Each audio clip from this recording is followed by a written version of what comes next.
Oh, we have it. Can you hear us now? Yep. Oh, I think, yeah. All right, well, Yes. we'll make sure, just everybody's speaking, into your microphones too. And can one of them, can somebody let us know, are you hearing us online? I think they're, yep, right. they are. Fingers up. Very good. That probably makes sense. Yeah. But what you missed was the approval of the agenda, the minutes, and everyone telling Sarah happy birthday. So you're now caught up. We are now at the public comment section. So once again, if you would like to speak in the room, please come up to the microphone. And this is public comments on the agenda items only.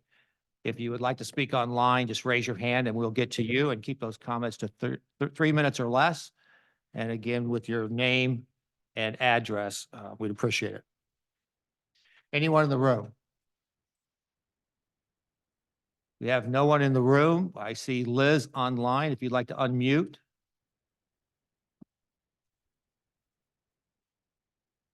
Good evening. I'll unmute and open my camera here also.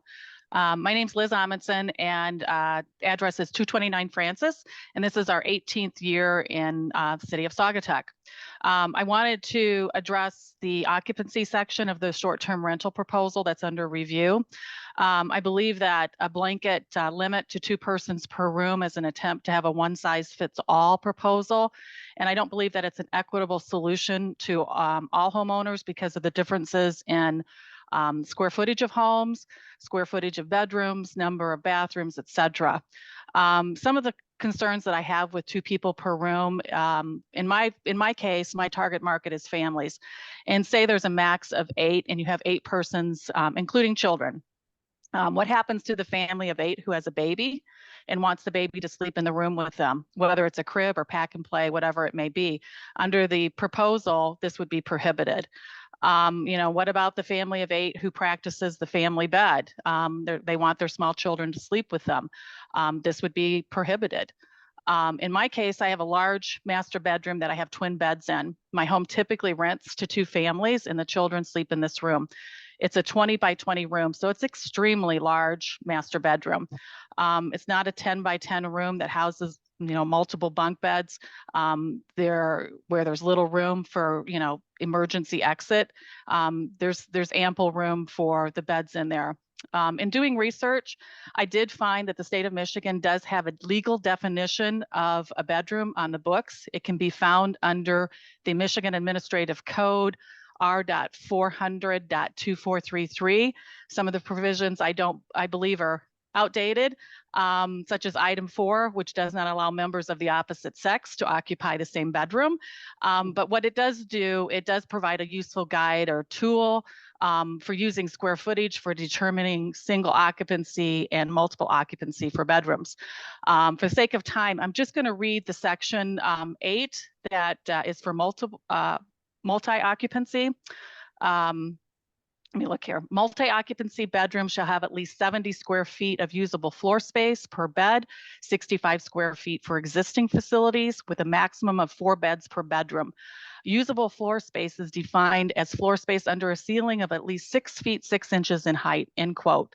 So if you had a standard 10 by 12 room, that would be 120 square feet. This allows for 1 bed under the administrative code. This falls in line with your initial proposal, but more importantly, it would allow for those who have larger rooms to have more beds and prevent those who have standard or substandard size rooms from overcrowding. I've seen multiple rentals where small rooms have 2 bunk beds. I've also seen some homes being built solely for the purposes of rental that have small bedrooms in order to increase occupancy. And I do believe adopting a square footage calculation provides more equitable solution for all homeowners.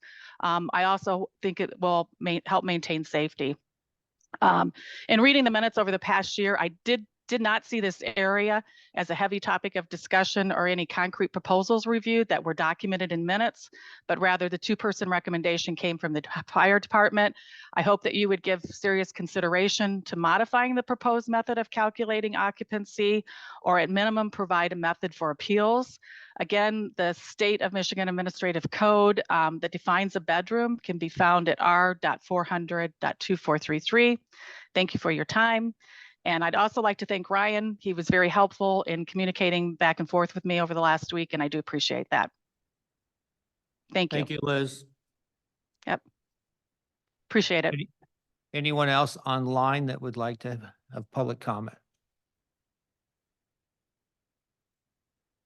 I don't see any hands. Do you, Sarah? All right, and there's no one in the room. Then we will close out the public comments. We had no old business on the agenda for this week, which then takes us to new business. And the first item of new business will be a public hearing for 311 Water Street. Public hearing and site plan review. Ryan, do you normally, you'll do your comments once we start the public hearing, right? Yeah, you could open the public hearing, Mr. Chair, and I'd be happy to provide a summary. So for that, we will go ahead and open up the public hearing for 311 Water Street for the restaurant with outdoor seating and expanded outdoor dining area. And if I could ask our zoning administrator to give us just kind of an overview of what's in the packet, and then we will have a presentation by the applicant. Certainly, Mr. Chair, and just by way of background, I mean, this applies not just to 311 Water Street, but your next case and some others that'll probably be coming forth to as a planning commission over the next several months. You may ask, well, 311 Water Street already had, kind of an expanded outdoor dining area last summer.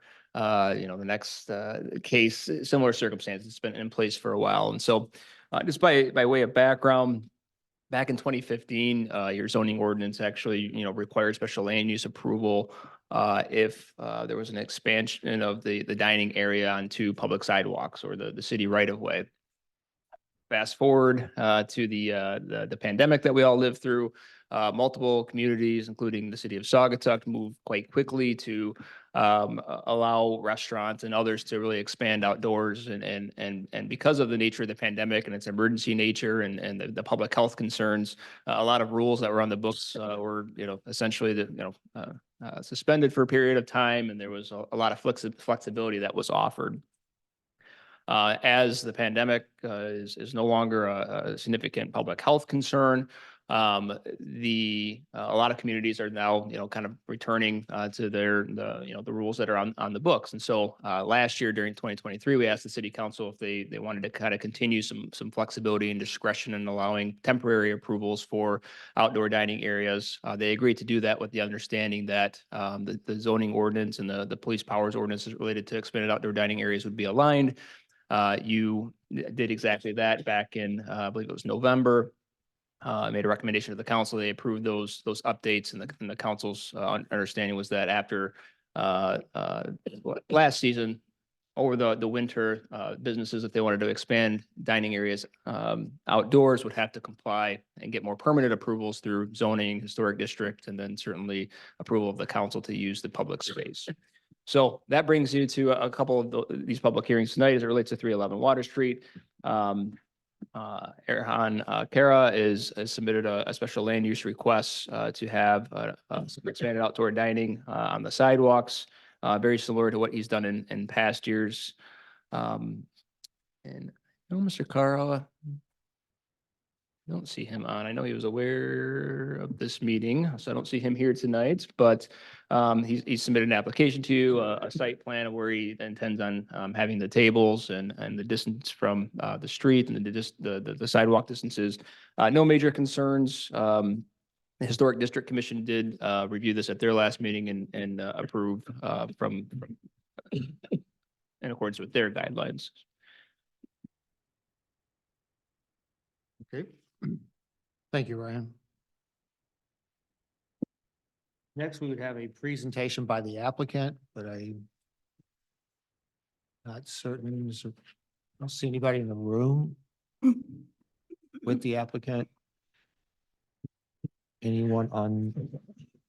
No, I don't see anybody online, right? From the applicant? I don't know. Okay, then from no presentation by the applicant, we'll move on to public comments regarding the application. If you would like to speak, if you're in the room, please come up and to the podium. If you're online, raise your hand. If you have comments in regards to the site plan review for the outdoor scene at 311 Water Street.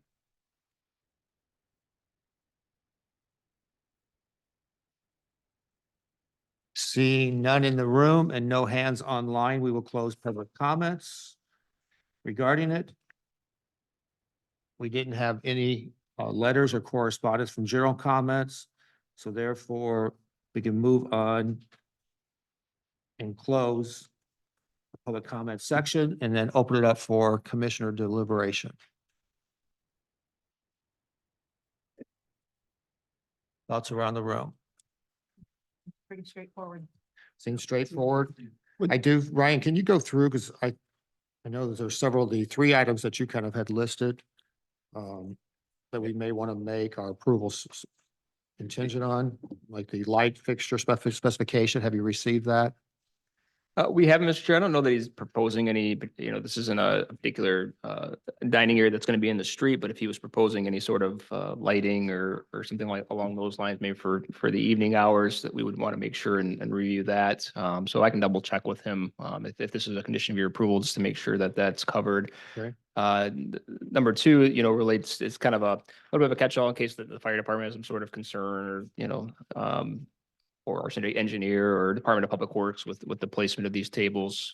We'll make sure that they're all good to go on that. And then the outdoor dining area checklist is a requirement of your ordinance. So a license agreement will be something that the city council has to approve and giving approval to actually use the public space. We'll be bringing forth a revocable license agreement for them to review that. For the sidewalk, there's no particular fees. So just making sure that the checklist items are complete. Okay. Can I ask a question about the lights? Because I think he's set up like this before. I think his picnic tables are good. They're not in the street. I don't think he's had lights in the past. Right. This is saying if he wanted to add lights, he'd have to come get approval. Right. Okay, so he doesn't have to get lights, just if he does, he has to get approval. Because he's not in the street, Right. correct? Yep. Okay. And this may be somewhere in there. Is there anything about this application that is different than what he had in the spring, summer, fall of 2023? It is not. I think he copied his exact plan from his prior application. Okay, thank you. And Ryan, just want to make sure I'm on the same page. Do we, once we, if we provide the special land use approval, this won't come back, that's permanent under the new ordinance? Correct, exactly. So, I met with our business owners and kind of explained that, you operated under temporary approvals for a few seasons during the pandemic. This is giving you a more permanent approval. So this will carry with the land. The difference would be if they wanted to modify the site plan or something like that, that could trigger a site plan review that would need to come back. The other caveat would be if that the revocable license itself doesn't transfer to new owners. So whoever the new owner is would have to make sure and get a revocable license in their name. But as long as they do that, they would be good to go. So. Okay, thank you. Any other comments? No, I think it's fairly straightforward. It's very much consistent. So with that, would anyone entertain a motion? Yes, I recommend approval of the special land use and site plan request for expanded outdoor dining contingent upon the following.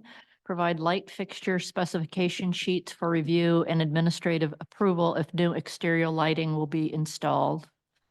2, secure all applicable approvals from city departments, the fire department, and applicable outside agencies. And 3, provide all expanded outdoor area checklist items in accordance with section 154.092, parentheses, O parentheses 2B, license agreement fees, lighting, attestation, and tax payment attestation. Second. Second, Second. second by CJ. And this would be a roll call. Anderson, Yes. Sedgwick, Yes. Broker, Yes. Clark, Yes. Gone, Yes. O'Shea, Yes. and Mans. Yes. Who was the second on C- CJ? CJ is it. So that has been approved, which moves us on to item B, which is a similar topic for 449 Water Street, the public hearing for special land use site plan review for the restaurant operating outdoor seating, for outdoor seating and expanded outdoor dining area. And as I think many people know, the restaurant is commonly known as Wicks Park Bar and Grill. I will ask, once again, the zoning administrator Ryan, if he will just kind of walk us through materials and what you have. Certainly, Mr. Chair. So, Ms. Murphy Pierce of 449 Water Street has submitted, her application. I'm sorry, Ryan. I'll open up the public hearing. All right, there we go. There we go. Now I'm like, man, I'm getting gavelled down. Uh-oh, I gotta watch out here. So, so the request before you is for outdoor dining on the sidewalk along Water Street, along Mary Street, and then also some outdoor dining in the parking spaces adjacent to the property as well. In this particular case, Wicks Park actually did receive planning commission approval several years ago when the new regulations went into place so she obtained special land use and site plan approval for the sidewalk portion that's actually under kind of their awning area. Because additional seating has been added into the street and along Mary Street, we have an expansion of the use and then certainly a change in the site plan. And so she's before you here under your updated regulations and submitted an application. One particular piece of note on this particular application, I've discussed this with Ms. Murphy, is that the tables along Mary Street between the sidewalk and the street, it's actually a mulch area. It's not a solid and improved surface. The ordinance actually requires that it be on a solid surface. She's proposing, to install some sort of pavers there. So that's something that certainly the planning commission should, evaluate and discuss a bit. If any pavers or other solid surface were to be added in that area, that would also be something that's subject to city council approval through a right-of-way installation permit, in addition to a revocable license to even use that space at all. So that's something that we want to make sure and flag for you this evening. Other than that, the other standards are very similar to your last case. In this case, she does have lighting for the street dining, making sure that all the other city departments are satisfied and just kind of finishing up that checklist. Quick question. Did you say in order to have tables or serve food, you said it has to be on an improved surface. Did you say our building code requires that or what requires that? I'm sorry. I didn't hear you. The ordinance, that's the ordinance. Our ordinance requires Correct. that anytime you serve food, it'd be on an improved surface. For expanded outdoor dining areas. Okay. So that was a regulation that was that's what was developed when they came up with the expanded outdoor dining regulations that were in the separate police powers ordinance. And so that's kind of transferred into your zoning ordinance. Thank you. Thank you, Ryan. Now we will have the presentation by the applicant. Ms. Murphy will come up. Welcome, Christine.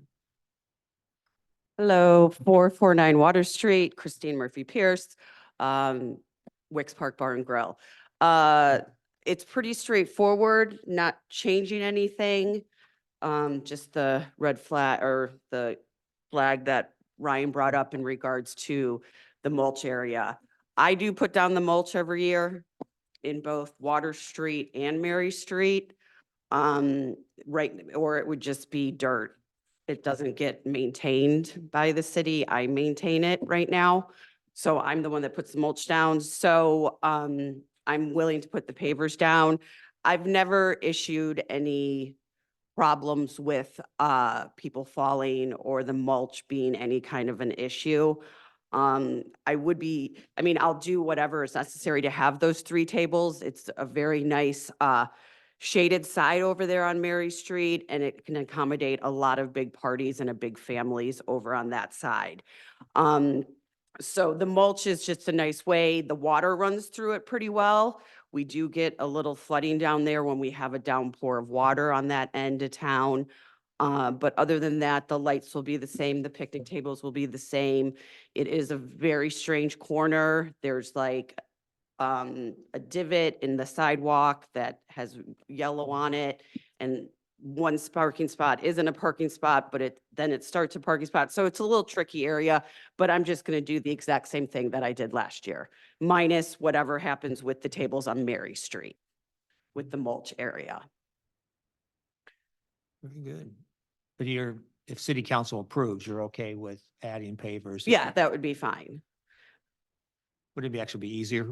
No, the mulch is, I think, is- better to keep clean and to keep, we just sweep it and to keep I mean, either one, it would be fine. I don't prefer one or the other. The mulch is just the way it's always been. And then I don't know about like what kind of paver. I just feel like that's adding another level of decision time. And like at the historical district, it's a temporary thing that's tear down and come back up. Do I have to take those pavers out in the winter? I mean, there's just a lot of other layers that go with that, as I've learned through this process of, I don't know how you people do this, process, there's a lot of it. So the mulch has never been a problem, besides that it's illegal in the ordinance kind of thing. So minus that. Not it's really fine. illegal, just not allowed. Yeah, which I think is, gray area. But so I'm fine with mulch. I think the black mulch looks fine. And like I said, I do it all the way down Water Street until we get right to the IVN. I even do it a little over to Brody side to the IVN. Yeah. So basically the lights will be the same, tables the same. Well- Everything would be the same for the last 3 years that I've done it. Great. Anybody else have questions for the applicant? I do. Obviously, this is what you had before. Yep. I walked down the sidewalk and I'll show everybody. So let's say you've got somebody sitting here Mhm. and you've got your 2 tops full Mhm. and you've got your waiters and waitresses walking up and down and you've got tables out in the parking spot. Mhm. There really is no, There's a 5 feet sidewalk Sorry? between, there's a 5-foot sidewalk between the awning and the parking spots. This picture. it makes a turn. Yeah. Got it. It's Never a- mind. no, Got but it. it's a I did total not weird- remember that, But honestly. it's a very weird It is the corner. way that it. Because what I do is I cut straight through Absolutely. and I feel like I'm walking through your restaurant. I Absolutely. had forgotten that. But Thank you. the whole corner is weird because then it divots down to where, I don't know if CJ has it up, where that yellow thing, I don't even know what that yellow thing's for. So it's just a weird corner all the way around. So people walk through the area all the time. And then there's that sidewalk on the outside of it too. And since I'm yakking at the Yeah, moment, go ahead. the mulch, I'm fine with the mulch and I'll tell you why, because I visit places, say in Mexico. I'm guessing the pavers, the idea was for sanitation. That's my guess. In the ordinance, you could go look at the history of the passing ordinance, but I'm guessing it's to enhance sanitation. And I eat in plenty of restaurants that are on the beach or Mhm. otherwise. And sanitation under the tables is never an issue. And I agree with you, perhaps it would be an enhanced drainage. So with Yeah. the mulch, but that's just my 2 cents worth. Thank you. I appreciate that. So I have a question. We got a letter and from Mr. Bauk about the handicap parking space on Mary Street, Mhm. and that people who park in that space are unable to open the door and get out, which is that makes it non-ADA compliant. Right, so they can, even if, like, I just have a singular rope. And if they park up a little, the rope doesn't go all the way, there's like a breakage in it. So that if they pull the handicap car up, they are able to access the door in and out. I've never seen any issues with people getting in and out of that car. Actually, he experienced. Oh, he did, Yeah, okay. so, So I think, my recommendation in a motion would be just to have this be contingent on to the letter meeting ADA compliance so that people who would park in that Mhm. space as intended. Understood. Understood.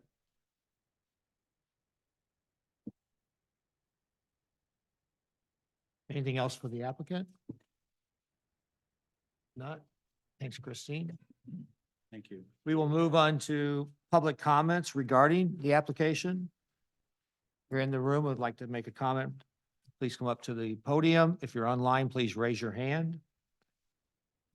Seeing none in the room, do we have any online? I do not see any online. So that will take us then to, there's no comments. We will close out the public comment section and open it up for commission deliberation. And Mr. Chair, I just want to make sure that we acknowledge the letter from James. Yeah, the correspondence. I don't know if you prefer it to be read or I did share this with the entire planning commission via email today, and then our deputy clerk has printed a copy for you to review. I'm not sure if everybody's had a chance to or not. We're happy to read it if you prefer. I know we did receive it. I thought when Holly made reference to it, that's all we had to do was reference it, but do we need to read the whole thing or? No, I don't think so necessarily. I mean, you need to raise some concerns with the ADA and whether or not the placement of the tables and where the location of the handicap parking spot, if there were, he felt that there was an ADA compliance issue and that it related to passenger loading areas. Our city attorney did review this letter today. I'm happy to have him kind of explain his findings if you'd like. That'd be great. Thank you. Thanks. Hello, everyone. Hey, Jay.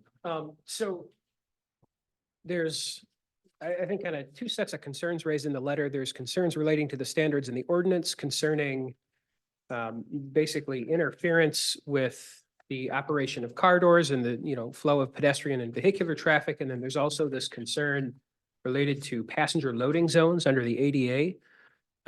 My understanding is that this situation would not necessarily amount to an ADA violation. These are city-owned parking spots that have a curb right next to them. And so for like an ADA accessible aisle, you'd have to have a curb cut and additional access to facilitate a passenger loading zone, which is a specific term of art used in the ADA that's different than a parking space. So I don't necessarily think that this would violate the ADA, especially because this isn't even Wicks Park's parking spots. But I think the planning commission's focus should be on whether or not these conditions would create a problem in interfering with car doors and the flow of vehicular and pedestrian traffic. Yeah, because if it's ADA, it would be like the spots where you'll see where you got a parking spot and there's like the striped lines next to it, which gives you the access to be able to get. Yeah, and my understanding is that for like parallel parking spots on a public street, there's not even a requirement to have the access aisle that you'd see if it was in a parking lot. Correct. Okay.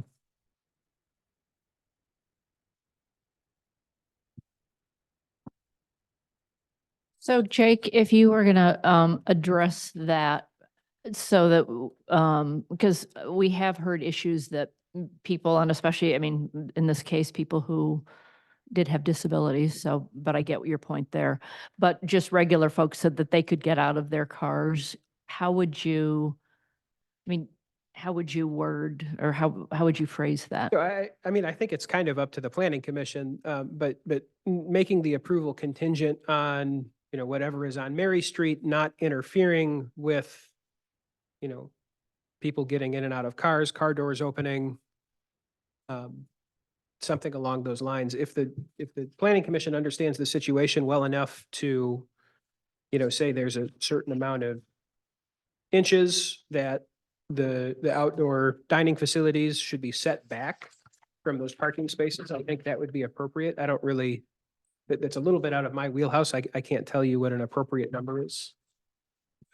But if I understand you correctly, this handicap parking spot is simply a reserved spot for handicapped people who have a handicap parking sticker, for example. It is not like you said say at the post office parking lot, which you may not know of, but it has a parking lane next to it, a space lane, no parking for someone to get a wheelchair out of a van or something. Yeah, So, my thinking is that there is no differentiation under the law in terms of access to a regular parking spot and access to a parallel parking spot that is reserved for handicap. Is that correct?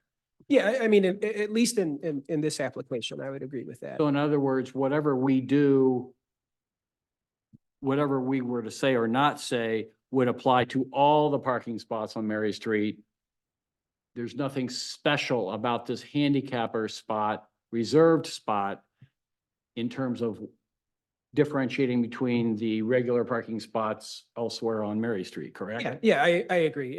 And that's a function of the fact that I understand there to be just an uninterrupted curb that is, next to that parking spot. You can't unload a wheelchair or something like that and go over the curb anyway. So yeah.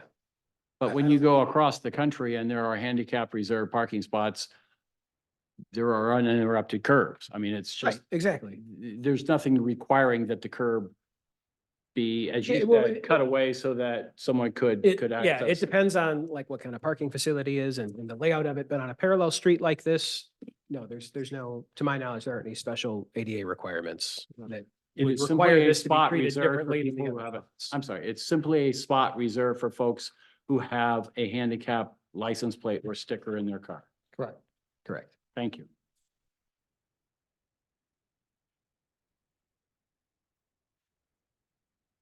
Comments on regarding the current ordinance calls for the hard surface versus the mulch. Like Mark had said, I see the mulch as something that actually is cleaner and easier. It's operated that way for like the 3 years. As opposed to putting pavers in, which can become uneven. There's, less likelihood of on the mulch of people like tripping with like the pavers. But that's just,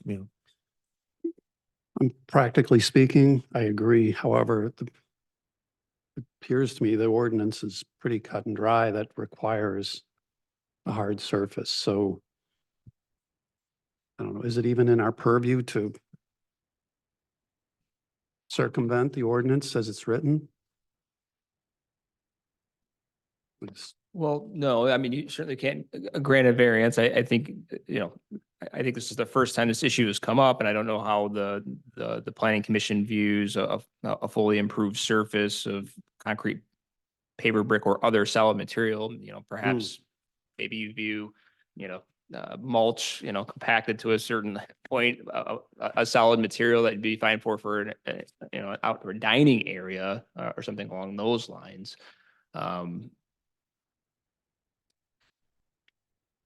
Worth some discussion amongst yourselves on how you view that as it pertains to these dining areas. And I mean, because of the ordinance, it says that it has to be a hard surface. Do we have the ability to recommend a change to It didn't say hard service, it said an improved service. improved surface? I'm sorry. it says that expanded outdoor dining area should be on a fully improved surface of concrete, paver, brick, or other solid material.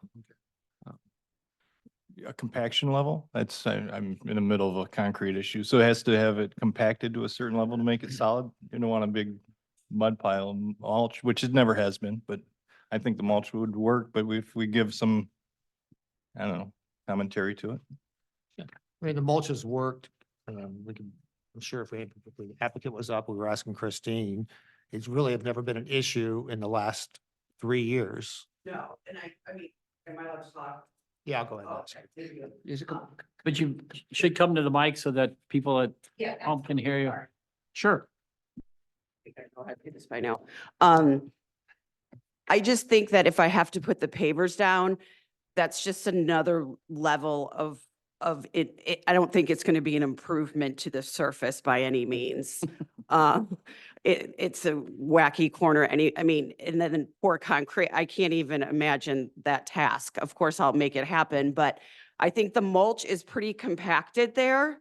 So if we want to classify the mulch as a compacted solid surface, we could probably do that. If you want me to do a certain depth, it gets worn down as people sit, dogs sit on it and things of that nature. And to me, no one sinks in it, even like sand would Never, sink. but- It's pretty firm and it's black, so it just kind of blends in with the whole round the corner kind of feel. So I've never had any problems with Have the you ever had mulch. to add mulch during the course of the summer? No, I've never had to add mulch. We usually just do it one time, we pat it down, but we sweep it back in most mornings, so. I've never seen an issue. Okay.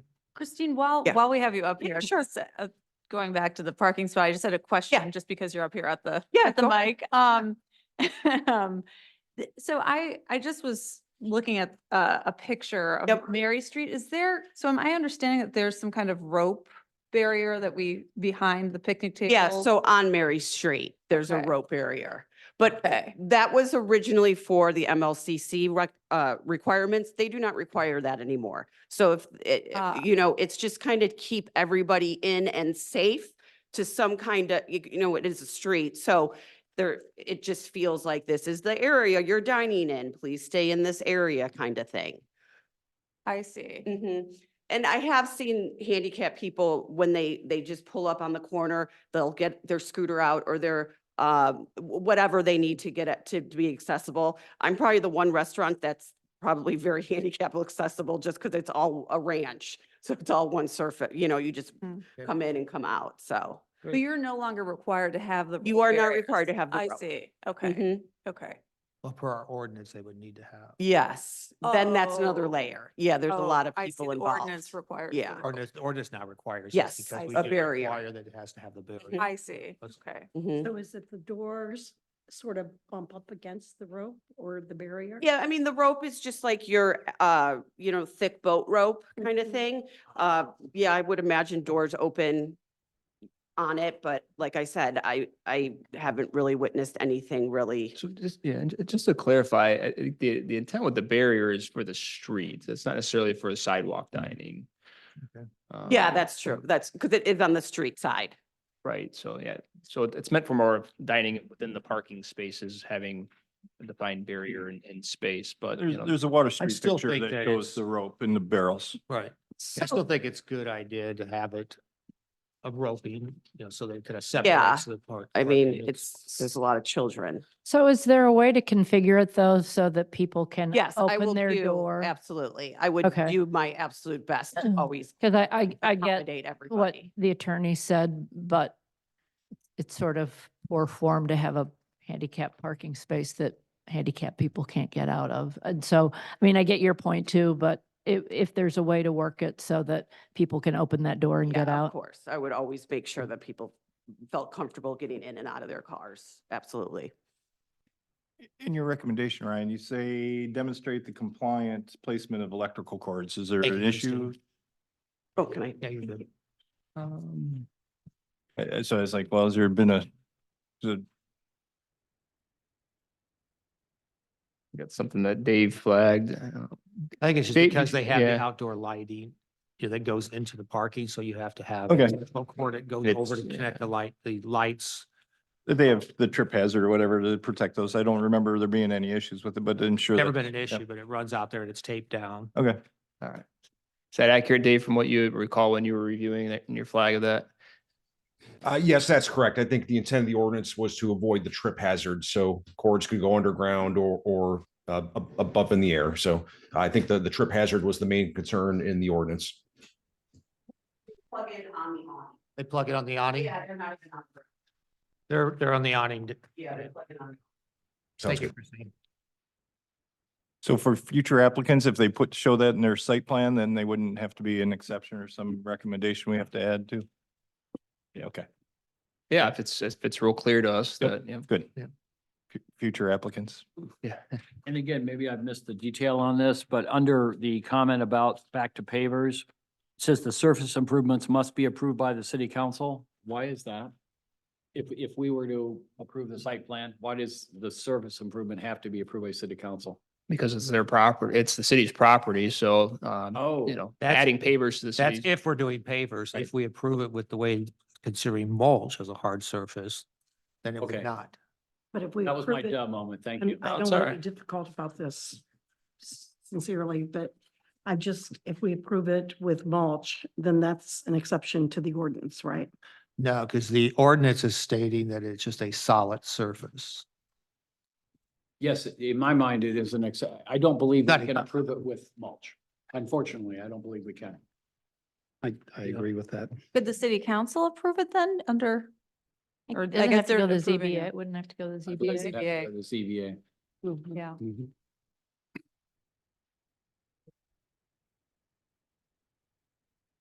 I'm just a little sensitive to not following ordinances. I'm sorry? I'm just a little sensitive to not following ordinances. Absolutely.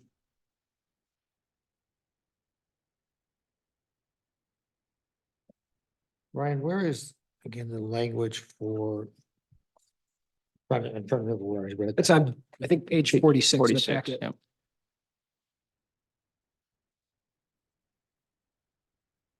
Yeah, and I think just to kind of echo what Bobby is saying.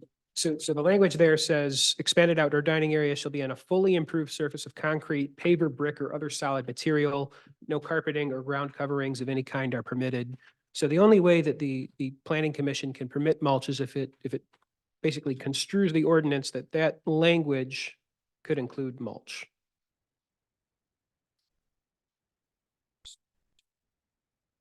Then my She's ground covering. understanding then that I that the, believe that, but the yeah. city council would then have to approve that?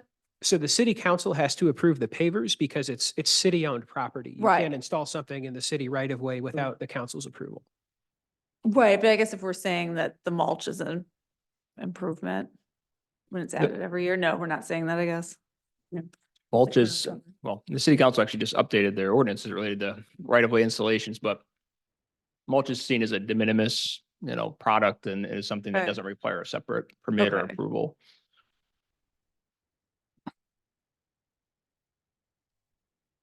Are we ready for a motion, Mr. Chair? Yes, so I think we have any other comments? Then we move for a motion. Mr. Chair, I recommend approval of the special land use and site plan request for expanded outdoor dining contingent regarding 449 Water Street, contingent upon the following. That the applicant demonstrate the compliant placement of electrical cords, that the applicant provide a detailed plan for installing pavers in the Mary Street right of way. Also secure all applicable approvals from city departments, the fire department, and applicable outside agencies. And finally, provide all expanded outdoor dining area checklist items in accordance with section 154.092, paren 0 and paren O and paren 2 and paren B, paren license agreement fees, lighting attestation, and tax payment attestation, and paren. Can I offer a tweak to your amendment? Or will you consider a tweak to your amendment or your That's what it motion? is. That the applicant make accommodations for people to be able to open their car doors in the handicapped space if needed. Okay. I mean, if I park there and I'm not in a handicap spot and I can't open my car door because there's a rope there, it's no different than if I'm in the handicap designated space and can't open my car door. The rope there blocks every single spot. I understand that. Mhm. I think it's important if we have handicapped spaces and the applicant, and she seemed willing to try to make this work. Sure. Make it possible for people to open their car doors. I mean, I don't I'm think that's an Perfectly fine unreasonable. with that friendly amendment. Thank you. From Keep- your friendly colleague. Keeps everybody in town happy. Then we have a fifth one, just, Say what? so you think of a fifth point? was Yes, that the handicapper spot, That the applicant do, that the The applicant best. will make the handicapper spot available to have their door open. to the best of their ability. Oh, I didn't add that. I agree. I think it Is there, a makes sense to we just just- have it hard and We just need a fast. second and then we'll have is there a second? Can you read it back, Sarah? Yours was applicant make accommodations for people to open car dors in handicapped spaces. That works. Yep. Thanks, Sarah. Thank you. And do we have a second? Second. Second, by Bobby, you got? Ready? Ready for a roll call? Anderson, Yes. Patrick, Yes. Roker, Yes. Clark, Yes. Vaughn, Yes. Lachey, Yes. Williams. Yes.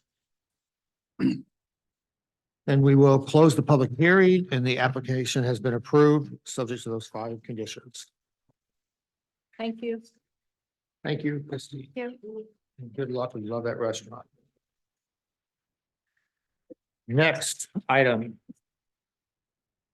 Item C, which will also involve a public hearing for the zoning text amendments. It's an ordinance which amends the zoning ordinance to, among other things, clarify and update provisions pertaining to the short-term rentals and accessory dwelling units. So with that, we will call the public hearing for the zoning text amendments open, and I will ask the zoning commissioner to kind of give us an update what we have in our packet. Let's get us here.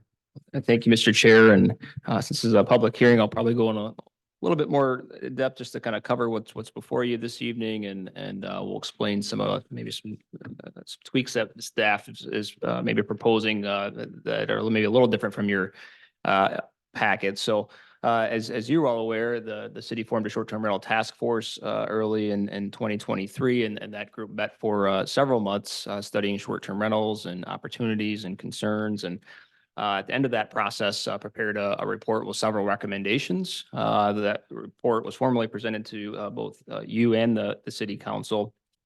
We discussed with the city council that some of the recommendations related to probably more of something that should be in a police powers ordinance and kind of regulating and licensing short-term rentals in that way versus maybe being entirely within a zoning ordinance, whereas currently all of your short-term rental regulations are within your zoning ordinance. And so the city council ultimately indicated that they would like a recommendation from the planning commission on a proposed police powers ordinance as well.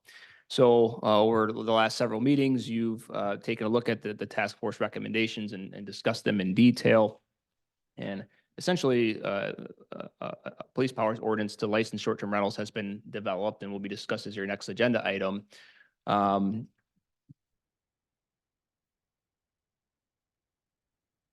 What goes with that is essentially some text amendments to your zoning ordinance to remove a lot of your short-term rental provisions from your zoning ordinance because it will now be covered under that police powers ordinance. And so since you reviewed the draft text amendment at your last meeting, a few changes have been made.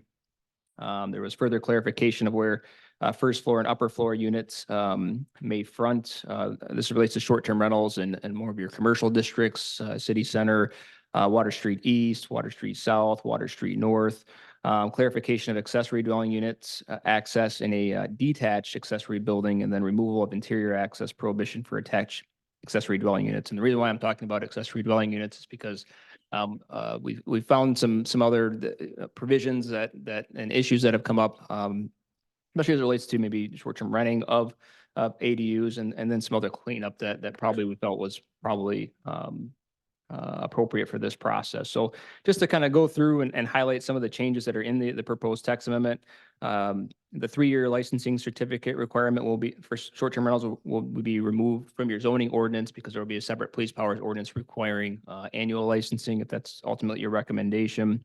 So your knowledge is, zoning will still regulate short-term rental signage, no changes there. Again, we updated accessory dwelling units to clarify who may occupy an accessory dwelling unit and when an accessory dwelling unit can be rented. Essentially, the ordinance, the language before you doesn't really change the intent and how we've been implementing it. It's just really clarifying language that essentially, in order to rent an accessory dwelling unit, you either have to own or occupy your home and get special land use approval to rent that accessory dwelling unit separately. You could rent the single family dwelling and an ADU together under a single contract, But really the ordinance prohibits renting an accessory dwelling unit and a single-family dwelling separately. We made the language consistent in how accessory dwelling unit size should be measured. And then in a second here, I'm actually going to turn that over to Mr. Jurasik to kind of touch on some of the concerns we've had and some of the language that we've come up with for you to discuss. We made it clear that both an accessory dwelling unit and single-family dwelling, even if rented under a single contract, will be required to have their own short-term rental license and inspection if rented 31 days or less. There were some questions that folks had about why do I need a separate license for my accessory dwelling unit. And then as I touched on, we clarified where certain dwelling units and apartments can be located in the city center, Water Street North, Water Street East, and Water Street South zoning district. So this was a situation where we had apartments that are really on the first floor, but they weren't on the first floor fronting the actual street. And so even though they were to the rear, they were prohibited from being short-term rentals. We felt that, the intent of the ordinance seems to be to kind of have active, storefronts along your public streets. And that, if the dwelling units or apartment is to the rear, that we didn't see concern with that being used as a short-term rental. So a couple changes that I put on we put it on your table, and Sarah has it, we can put it on the screen just for the public's sake as well. It's a couple red line changes that staff have discussed since your packet went out. The first being related to 154.024B, relates to your city center zoning district.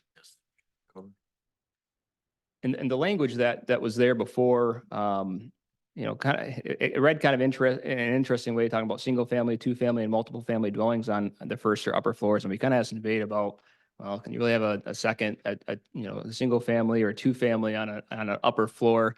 And we're happy to provide a little bit more thought and analysis on that. But, ultimately we came up with is that really the intent is probably very similar to Water Street North and Water Street East and the other zoning districts that they're talking, that we're referring to apartments in that sense. So there's a change there.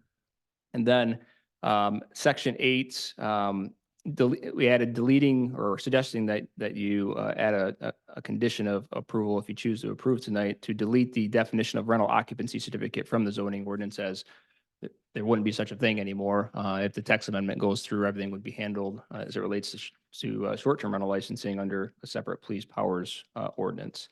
And then I wanted to turn it over to Mr. Jurasik, just to touch on the accessory. You can stop for a second there. So I want to see Dave. There we go. There he is. And Dave, you want to kind of walk through some of the accessory dwelling unit modifications as it related to space and what we're trying to accomplish there? Sure. Ryan, would you mind going to page 85 of the packet? Certainly can. Yeah. And if that could be on the screen, that could be helpful, because I'll read from that passage. All right.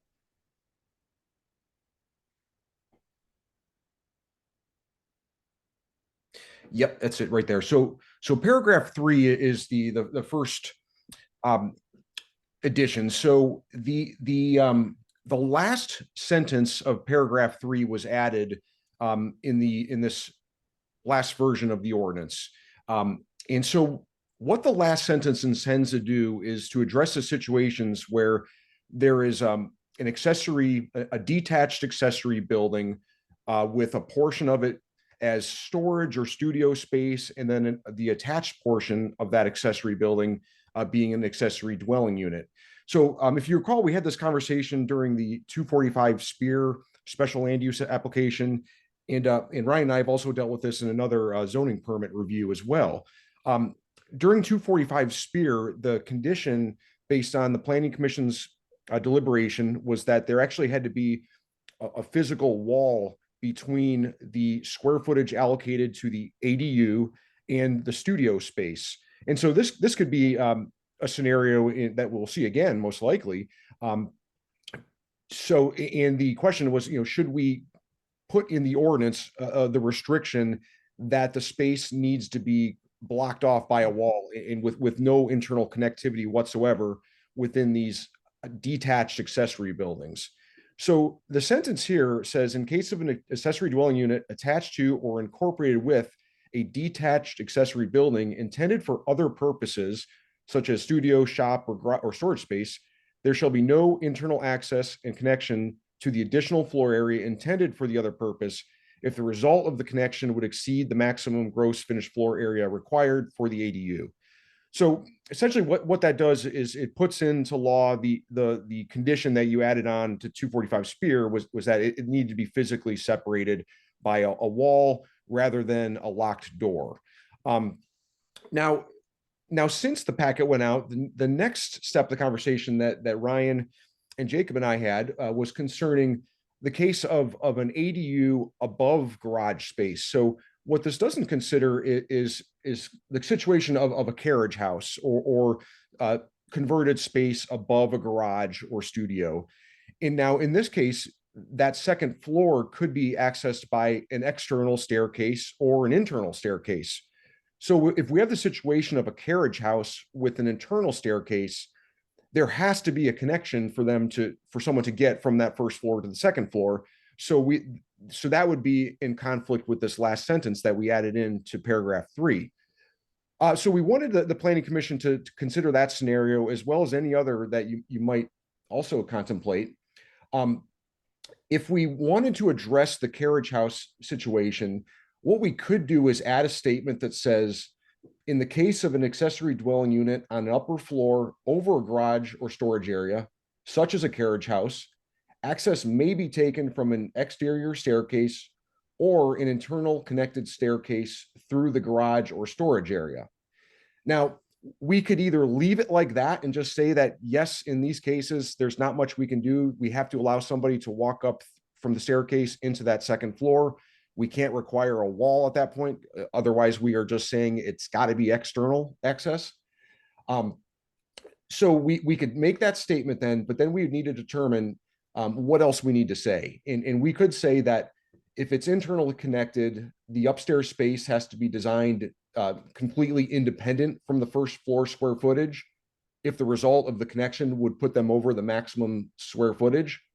Or we could state the ADU just must be completely on the upper floor, or we could just stay silent and just understand that we're going to have upper floor ADU, and someone might happen to walk down the stairs and use a studio on the first floor, or do something in the garage, have a project in the garage, and there wouldn't be that separation. So I hope everyone's following that. It's a little bit difficult with these different scenarios, but so the case where they're side by side on a first floor, I think with this last sentence, we can clearly say they have to be separated by a wall. But in the case where we have a second floor ADU, that we have to have some language to recognize that, and then we could clarify from there. So we want to get your opinion on the case of the second floor ADU and whether or not we want to have any language about the connection. David, if we left the language as it is, where it has to have no internal access, if they had a second floor and they wanted to have an ADU that's rentable and then a shop, it would just require 2 external staircases, right? That's correct. Under the current language, the implication, the results of this would be is that second floor ADU would have to have its own external staircase to the second floor. Correct. And if they wanted to have like a workspace or a shop or storage, it would require a second staircase if we left it as that there would be no internal access. Which I'm not opposed to. But then wouldn't you have, but you wouldn't be able to access it from like inside your garage then, right? Well, on the If it went portion, over the on the square portion footage. that they are using as their personal, they could do it, they'd have to have an external or they could have an internal, but it would have to be totally, the external one to the ADU would be for the ADU only. And there would be a separation on the second floor. Way I read this, is that correct, Dave? Yes. So under the current language, yes, it could be a completely external staircase to the second floor. You could have a staircase from the first floor. Like there could be an entry door that goes internal, but without access to the garage or studio space. So that's certainly the other scenario that I didn't mention that I think that you were getting to. or just an internal staircase from the garage area itself. So I suppose those are the three scenarios to get up to the second floor that I'm envisioning right now. So completely external, internal but not connected, or internal and connected.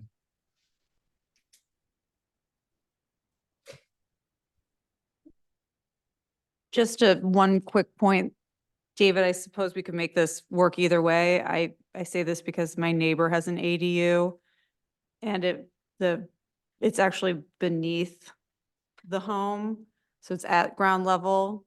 So she goes upstairs to get to her house and then the ADU is on the ground floor. So it's not above, it's beneath, but it has an opening in the garage, an external entrance as well as an opening from the garage. So just another permutation, at least at one home in town. So I don't know if that's a common thing or not that might crop up in the future. Now, I'm sorry, was that situation in a principal dwelling?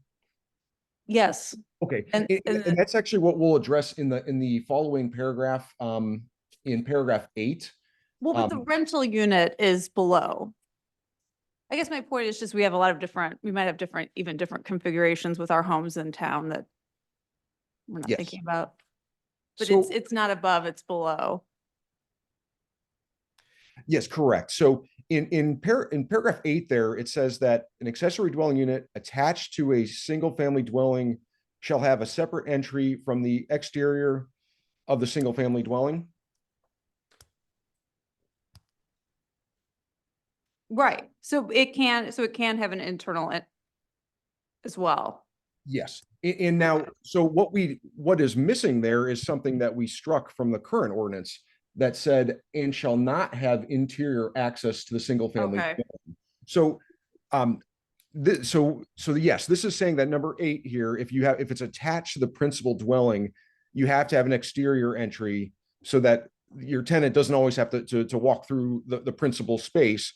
But by deleting the sentence that you don't see there, which says, and shall not have interior access to the single family dwelling, it gives someone the option to close off with a door, or to have it completely closed off with a wall.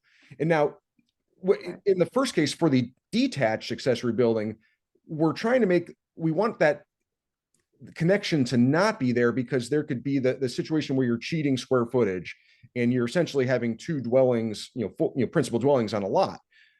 In this case, though, I don't think that the connection is as essential because it's all one principal building with an accessory dwelling unit internal or connected to it. So it's all subject to principal building square footage anyway. So I felt that the internal connection restriction that's in the current ordinance is not as essential to have, if at all. So we wanted to just bring that up, the reasoning why we deleted that from this draft. And if you want it back in there, we can add it. But I think this paragraph 8 as written gives some more flexibility. And I'm not sure really what the public purpose would be to have it in there, unless there's something that happened that occurred during previous conversations in previous years. So, but we want to hear your perspective on that. But are we going back to 3 or Yes, have I we think so. left 3?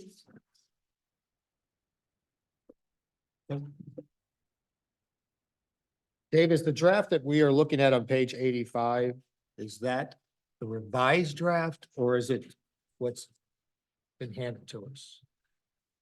So the revisions that I handed you are just specific to the ordinance that's before you this evening for you to consider, or that your public hearing is on.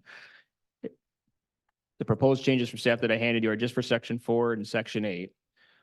None of those would relate to what Dave just discussed. We didn't propose any language changes there, but we did want to raise that we had some further discussion on that we thought you should maybe consider some other, all of the factors and whether or not you're comfortable with this language or you feel like there should be some changes or maybe a little more flexibility with some internal access. So do we need to go back to 3? Well, I'm just wondering at this point, should we have the public comments and then we'll go to deliberation? I think that's probably best, Mr. Chair. Yep. Yep. Yeah, we've at least presented it to you. So So with that, we will open up public comments. regarding this application. If we have anyone in the room, please come up to the podium. And if there's anyone online, please raise your hand. We have no public comments in the room. I see one hand coming up from Sean Steele. Sean, if you'd like to unmute.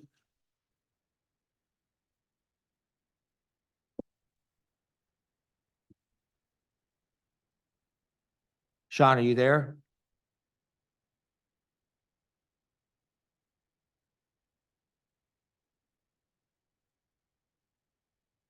One more try, Sean. Is that hand up for public comment or? Just saying. Sure he's trying, huh?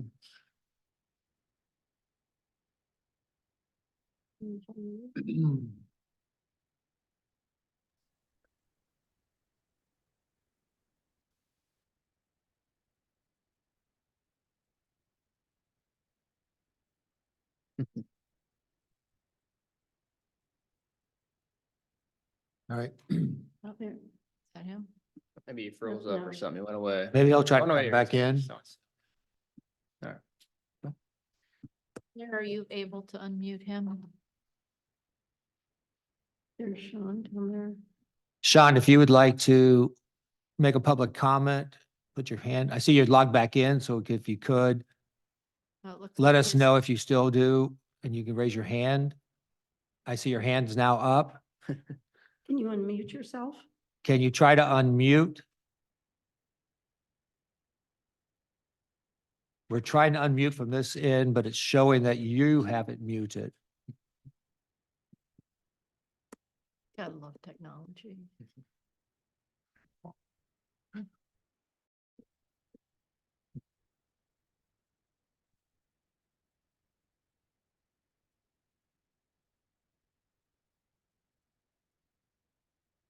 Don't. Well, Mr. Chair, Sean? yeah, I think you've given, you know. I was ample gonna say, efforts we and, yeah. appreciate it. We would welcome it if you want to send it in to us in any other form, but we will have to move on. Maybe you could drop a comment in the comment box if. That is a good suggestion. If there's a way that you can type in a comment down on the comment box, and we may be able to read it and we'll, during our deliberation.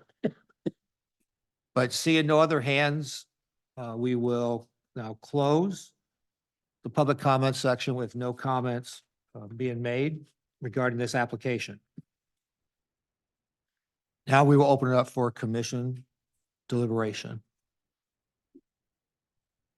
All right, so now it goes back, Bobby, like you were saying, do we want to jump back in and kind of take a look at 3 where Dave started? Right.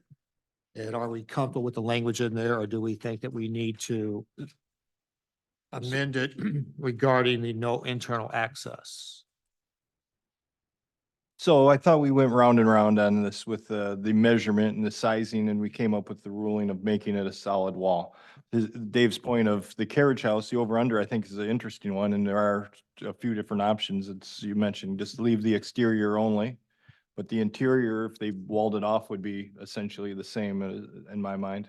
But you make them do that? Is that a requirement or not? I'm open for discussion, but that's worthwhile to change some language. I think that would be smart for us to make that change to whatever the group decides.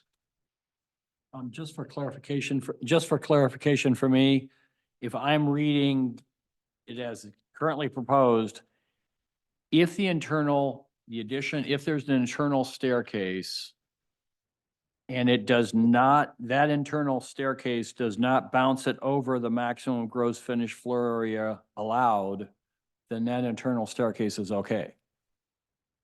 That's correct. Yep.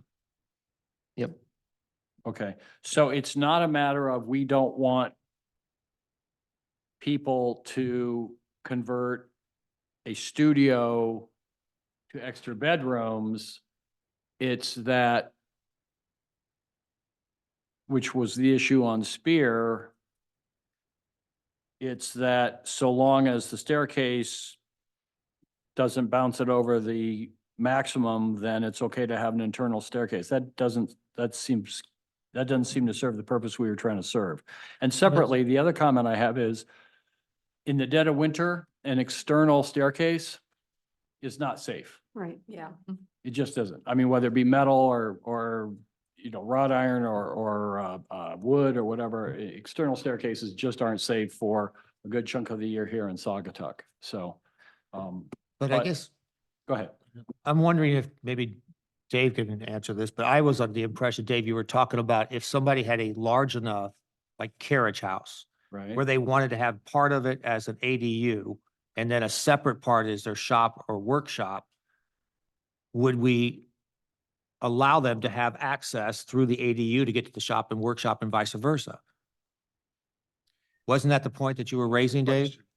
Yes, so if it was second floor living space, first floor workshop, no issue with an internal connection staircase if they fell under their square footage. But what we want to avoid is the case where it just becomes a large two-story house in a way that's greater than 30% or 60 or 600 square feet. So in the case where there could certainly be an internal connection in any case, side by side or up and down, as long as they fell under their maximum square footage requirement. So the language as written right now would allow for the external only, which is not ideal, or it would allow for internal unconnected staircase. So internal staircase that would not be accessed from the garage or studio space itself. And so what we're saying, what we might change it to is there could be an internal staircase that's not connected, or if the total space of the first and second floors fell within the ADU range, that they could be connected. Is that correct? Yes. And so the language is not now, if it falls under the space requirement, it's fine. There's no concern with connections at all. So it's mainly if that connection would result in a square footage maximum compliance issue. And if it were bigger, as long as the internal staircase didn't connect to the studio or garage, which I've seen that be the case, then they're cool. They can get in outside of the elements. Right. And yeah, Yeah. that works for me. I think a good example is a duplex, over and under duplex. They commonly have their own side building staircase, especially in old buildings that have been converted to duplexes. You'll see the side staircase that from a separate exterior door, but it's an internal staircase to that second floor. So in this current language, that would be compliant with the current language. Okay. So if you want a staircase to go from that garage space up to the unit, we would have to specifically state that that's allowable if it would exceed the square footage maximum. So we have to amend this. Change the language. Yes. And just for, purposes of, the discussion, I mean, I think right now we've been exactly what Dave just explained is what we have been allowing, and that if it's on the upper floor, we've felt that it's probably at least there's enough of a delineation where we've run into the concerns when we have single story accessory buildings, but I can see how, even with the two-story scenario that we're talking about here, that's why it's ripe for your discussion. So. Ryan, one question, I guess, is, I know you added this because of the Spear Street and the other issue, I guess, that came up, but do you think, are we looking at a very infrequent amount of time this occurs, or, are you concerned it's a trend?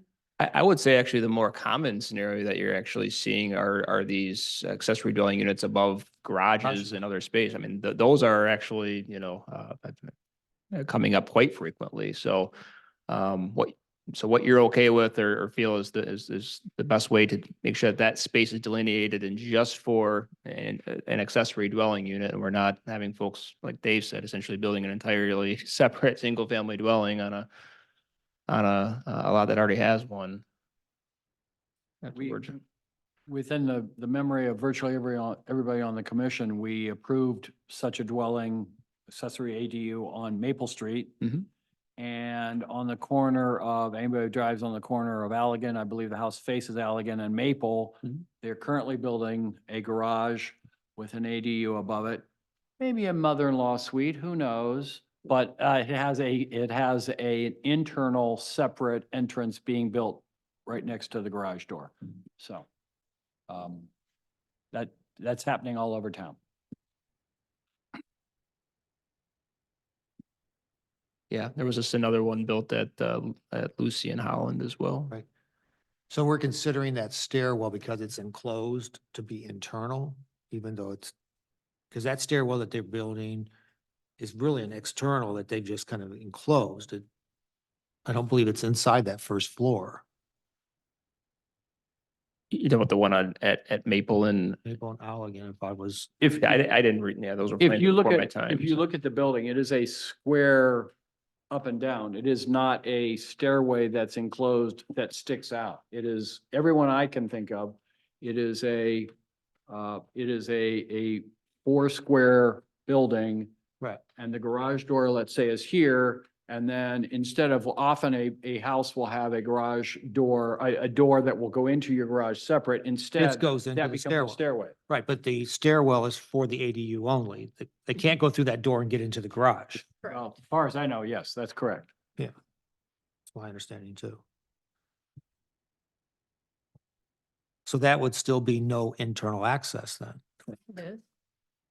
No, it's. There's no internal access to the, Dedicated. anything other than the ADU. Well, you. Oh, Well, yeah, be but you're- careful how you're defining internal, but Right. it's an Okay. internal access, but it's a separate, it's a But dedicated. it's internal access It's to an the interior ADU staircase, only. but it doesn't Closed have- space. It's not, there's no access to the non-ADU component. Right. But it's still internal. I mean, it's, It's I mean, inside. it's It's walled in off the with a structure, roof. yes, yeah. Yeah. It's an interior staircase. Access and connection to the additional floor. See, the way the language is right now, and again, whatever, there shall be no internal access and connection to the additional floor area intended for other purpose. So if what you're saying, or what we're all saying, is if the stairway goes straight up to the ADU, There's no internal access. there is no connection to the additional floor area intended for the other purpose. Right. So I think the language, although somewhat convoluted, I think the language as it is right now Still Is- works. works. And I honestly think any other additional wording we do will just make it more convoluted, so. But And that was my feeling, as long as it does not have access to anything other than the ADU space. Yeah, and it says you're not, it doesn't allow access to the non-ADU spaces, the way I read it. right, me too. So Like, you, which I just, should be consistent with the spirit of what we want, correct? That's what I thought. Yeah. I didn't have a question on that. So just so I'm following, if you're building a new building, you have to have what Mark mentioned, the kind of separate entrance. You couldn't have a garage with a staircase inside the garage that goes to a door to the upstairs ADU. It's Right, walled so, off. so I if didn't there's a. No, but you couldn't have it if it were within, I'm saying it's not walled off. You know, when you're in your garage and you can walk there, I've seen houses like this where you walk up the Mhm. garage, steps If I from the could- garage. Fine with that? You can't do that. Not with this word. Not with this wording. Yeah. So if Sarah's a door, Ryan's a door, and Bobby and Ann are the garage. Sarah door, you walk in up to the ADU. Ryan door, you walk into the garage. The garage door opens and the cars are there. Right. So I park in my garage of the But you ADU, but I can't have get to from walk outside of outside the to garage get door to- to the okay. entrance. Yeah. I can't have a staircase in the garage that leads to Right. the Now, door. now, which- just to clarify on that scenario, if you could maximize at 600 square feet, you could do 300 on the bottom. Exactly, 300 on right, the top, yep. And, yeah. and have an open staircase from the garage space or studio space in the bottom. So Yep, good if- clarification. Sorry, I think I missed that. Sorry, there's a lot of chatting. I totally If missed the- that. first and second floor space did not exceed the square footage of 600 feet, Right, then you could have a connection between your. first right. floor It's and part second of your floor. ADU. Right. Yeah. But then that would yeah. have to be totally separate with no internal access to any other part of, what we consider the ADU. So like say you had a one car parking space and then a two-story ADU, which would be crazy, but Right, no, in the scenario that I was thinking about, I think it's the more normal scenario that the garage is not part of the square footage calculation, because you want to maximize it in the space above. I'm fine with the language that's there, but unless I'm missing something. The blue line, red line section, does that, if we were to adopt these changes, does that invalidate, is that substantial enough that it invalidates our public hearing? Or would we have to have another public hearing if we add this to the ordinance? No, I don't think so. Thank you. You can adopt that here. Okay. Yeah. Then, now, a question that I had was regarding number 10. 86. So in that same section, I'm just asking Ryan, or then maybe it's up for us to deliberate. The rental of an accessory dwelling unit independent from the single family detached dwelling on the same parcel shall be prohibited unless they receive a special land use. I know that that's what we've been doing, but I guess in my mind, I'm thinking, if somebody builds an ADU and the purpose of it is that they're going to live in their home and they're just going to rent the ADU, why does that require a special land use?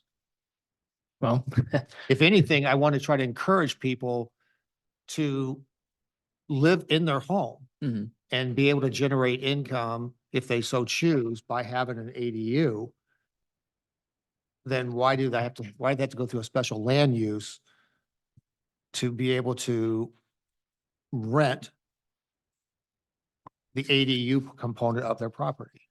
Well, I think it's an excellent question, Mr. Chair, and one that I assure you that Mr. Drossik, Mr. Whitty, and I, in fact, the kind of associates had this discussion with them, have discussed quite a bit and wrestled with it. And I think where we've landed in trying to understand the intent of the folks that put this together originally are, I think a couple things that I'll let Mr. Whitty fill in, or Dave, if they have any additional thoughts. I mean, the accessory dwelling unit is supposed to be accessory to the single family dwelling use. You can build an accessory dwelling unit and have invited guests. That's not triggering the special land use requirements. The actual rental of the accessory dwelling unit that's triggering the special land use. And I think more often than not, most of these are situations where they're short-term rentals. And so then we start getting into, commercial use of your accessory dwelling unit. And is a commercial use of an accessory dwelling unit really accessory to the single family dwelling? Is that more intense of a use that really is something that's the planning commission should consider whether or not that's something that should be allowed in a particular area or neighborhood? I mean, that's kind of in my mind how I've viewed it. I don't know if Mr. Whitty or Drossik would like to add anything. Yeah, I think that's pretty much consistent with the intent that we gleaned from the ordinance, is that what we viewed as the purpose of an accessory dwelling, being accessory, is to kind of enhance and further the principal use on the property, which would allow it being used by right to have, guests and maybe even the owner and occupant themselves use the accessory dwelling. But when it's put to something kind of unrelated, that's where we thought additional safeguards and protections were intended don't by we the original intent. But don't we state that if they rent the full property, the primary home and the ADU, then it doesn't require a special land use? That's correct. Just because, just like a single family dwelling can be rented for short-term rental use without a special land use permit. The idea is that the accessory dwelling unit is still being used accessory to Right. the single family dwelling. So the use is still basically kind of one coherent use. There's not two independent, Yeah. somewhat unrelated uses. So there's that accessory connection like there is if it's occupied by the owner. Well, I guess I just feel that, at least when I'm interpreting it, is that if I have to get a special land use to be able to rent my ADU, if I want to continue to live in my house, but yet I can rent my house and the ADU without a special land use. If anything, I'm discouraging people from like owning the Well, home. Another important thing there is that you can't rent out the ADU to one group of people Correct. and then the house Correct. I meant the itself whole to a different property, one. Yeah, but they right. can rent the whole property, which means I'm now encouraging somebody not to be a full-time resident and rent the entire property versus be a full-time resident in their primary and only rent their ADU. Have we ever refused the special land use? Is it just it seems to be like we've probably rubber stamped that. And it If becomes they have an question, ADU, why if do they have have an to go approved through it? ADU, why would they not pass the special land use? What would be this? Well, So I think it's just. I think it's because you're turning a property into half, either into, yeah, into half, you know, half a home, half of it's a home and half of it is a commercial enterprise. So, I mean, and I don't think, Steve, it discourages people from building ADUs. I mean. No, but I don't understand. The whole purpose of it is that they now have to go file a application, pay a fee, come before the planning commission to be able to rent the ADU. But if they want to rent their entire parcel, they don't have to do that. They could rent their entire parcel, which includes their house and their ADU, without needing a special land use. But if they want to live in their house and then just rent their ADU, we're putting them through this process. And I think if we're trying to clean this up, I at least want to have a discussion as to, is that necessary to require the special land use? We certainly worthy of your discussion. So I don't think it's I think it's a very fair question. I think, you know, yeah. Only because I guess I keep going back to, if they want to rent the entire property, there's no special land use required. But if they want to only rent their ADU while they occupy their home, we're saying they got to have a special land use procedure. And again, I know that it's, when it's come before us, there hasn't been any issue. But, you know, some of these things, you know, requiring it to come before us is what makes the agenda so long. And it needs to make certain that there's a reason why it's come before us. We've heard from Jake and RC. Can we hear Dave's perspective? I want to keep my job, so I'll be quiet, but no, I'm kidding. I actually, I mean, I personally lean toward the counter argument, is that when we do have the principal or either one of them being owner occupied, you know, by their, you know, by the owner of the property. So I mean, I think it's going to be self-policed in a way by the owner and with that rental of the accessory dwelling. And also I think with just the comprehensive rewrite of this short-term rental ordinance, I think a lot of our real and perceived problems are going to be addressed through that permitting process. The ability to revoke permits in cases where there's violations. So I think the special land use process doesn't really alert us to problems that we're going to have down the road, or we're going to hear a good proposal. It's everything's going to look good on paper, good presented, but ultimately it's an enforcement issue down the line through the permitting process. So personally, we are recommending rental of accessory first floors, upper floor apartments as permitted uses in the commercial districts. Obviously, it's a different district, different environment.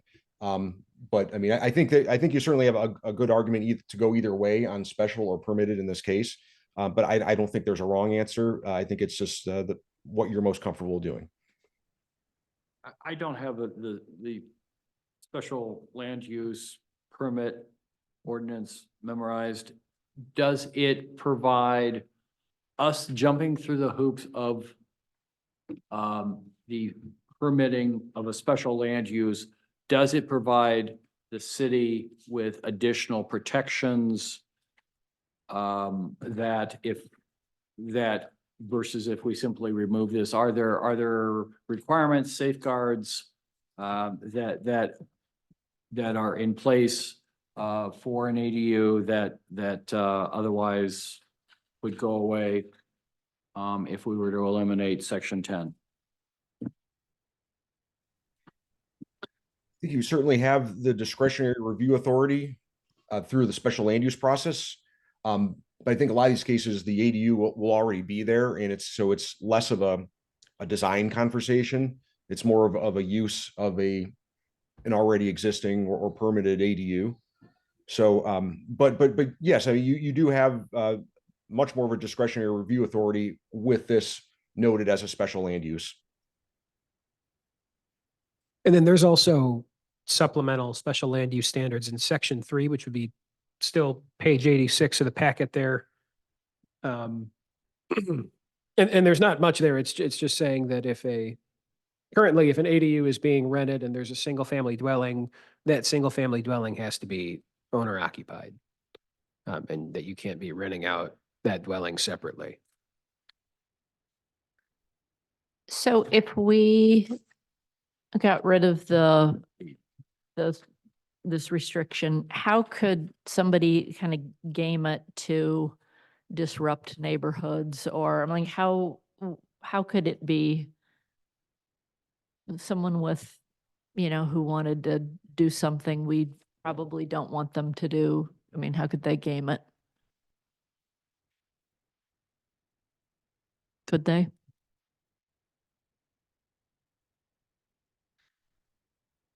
Yeah, I mean, we'd have just the short-term rental certificate for the ADU and I mean, required to owner occupy it. I guess you could see some folks really not be, owner occupy it and try to do 2 separate short-term rentals still or something like that in the single family dwelling, in the ADU, do something separate. But I mean, the ordinance prohibits that. I mean, that would be an enforcement piece that I think maybe Dave was referring to. Because I guess would the special use review actually even catch that? No. Wouldn't. And the one, I guess, when I was reading and was thinking about this and was going back even to some of the stuff during the task force, I think most of us believe that if an owner was living in their home and they were renting their ADU, they're probably going to be watching those renters much closer than if we had somebody renting the entire property. Right. So I feel that the ADU, if the owner is occupying the primary resident, is less of an issue than if it's renting the whole property. So why am I making them have to have a special land use before I can approve them being able to rent the ADU? And so if the owner decides to move, they buy another house, then they would just have to rent out, instead of renting out the ADU separately. Well, they could rent out the ADU separately, provided they didn't rent out the house, Right. or they could rent both of them out. That If would they- depend on whether or not we carried over the owner occupied language. Okay. Could strike out the special land use requirement, but then still carry over the owner occupied Okay. language. Right. Because there might be some practical considerations that the PC wants to take into account as to whether it's a good idea to rent out an ADU that is, on the same parcel as a vacant house that isn't occupied by Right. anyone. I think I'm good with that. With which? If the owner occupied is a requirement. Strike section 10. Yeah. And- So that so the owners can't move out The owners would have to be in the house, for, okay. Yeah. be able to have a license to rent the ADU. You would have to incorporate that actually into the. 'Cause the requirement that it be owner occupied is within the special land use standard, right? Yeah, so we would essentially take We could J take that. 1 and 2 and move them to 10. So they don't Sorry, have so that. we're at Or section there they 3 do. of the Oh, I'm sorry. amendment. Three. Oh, that is. Those are yeah. the supplemental special land uses. We could essentially replace subsection 10 in the section above it. Or that's the requirement for a special land use. We could just have these requirements for rented accessory dwelling units in the section that deals with accessory dwelling units by right, and then probably just reserve section 154092J for future use. And just to confirm, there's no weird outcome with long-term rentals. It'd be the same long-term, short-term. It wouldn't matter. Either rent both out together or the accessory dwelling unit with an owner occupied primary building. Yeah, that's the same. I mean, the only real distinction is just that the short-term rentals are subject to the city's short-term rental regulations, and long-term rentals would be exempt from those. Right, right. Yeah. But presumably, long-term rentals, we have another permitting process for that. All right, I'm gonna play contrarian for a second. I want to think about keeping section 10. I am now looking at the standards under our special land use ordinance, and there are 10 standards. And here's a one. Not create any hazards arising from storage or use of inflammable liquids. Probably they meant flammable. Thinking about that. So if we don't make somebody jump through the hoops of getting a special land use approval for an ADU, somebody could store, it says inflammable liquids in their ADU, and there's nothing we could do about it. Well, the fire, the fire department approval would catch that, no? Because that's, their inspection wouldn't allow that. Protect the public health, safety, welfare, as well as the social and economic well-being of those who will use the land use or activity, residents, businesses, and landowners immediately adjacent to the city, adjacent and to the city as a whole. This gives a different level, this gives an additional level of protection. I know every single time that we have approved somebody building a garage with an ADU above it, but I'm nervous about removing a level of review and protection of the city, and by the city, I mean us who live here, in order to allow someone to avoid paying a fee and showing up at a meeting. Well, it's not so much even the fee. And I guess I I'm just don't- trying to figure out what the purpose of it needing to come before the planning commission for them to be able to build. To be able to check off on this list that they have complied with all the standards in our special land use. Well, statute. if I'm building a house, I don't come before the planning commission, and let me tell you, I've got a lot more requirements involved with building a home than what I do building an ADU. Well, and just to clarify, you don't need to come, they wouldn't need to come to the planning commission simply to build the ADU. It's at the point that they want to rent it, Rent it, okay. that they have to come and get the special land use and site plan approval. Which I fully realize the ridiculousness of that. Everybody builds something. Again, I look at the one they're building brand new on the corner of Allegan and Maple, and, you know, I mean, they got a building permit and they're building exactly what could become an ADU. And it is very much the horse in the cart type of scenario. As I said, it concerns me when we're removing potential protections. But they could build the ADU now. It's only if they want to rent it, we would say, okay, before you can rent it, you need to come and file a special land use. But it's And my already built. point is that if they built it and it did not comply with, I don't care how they built it.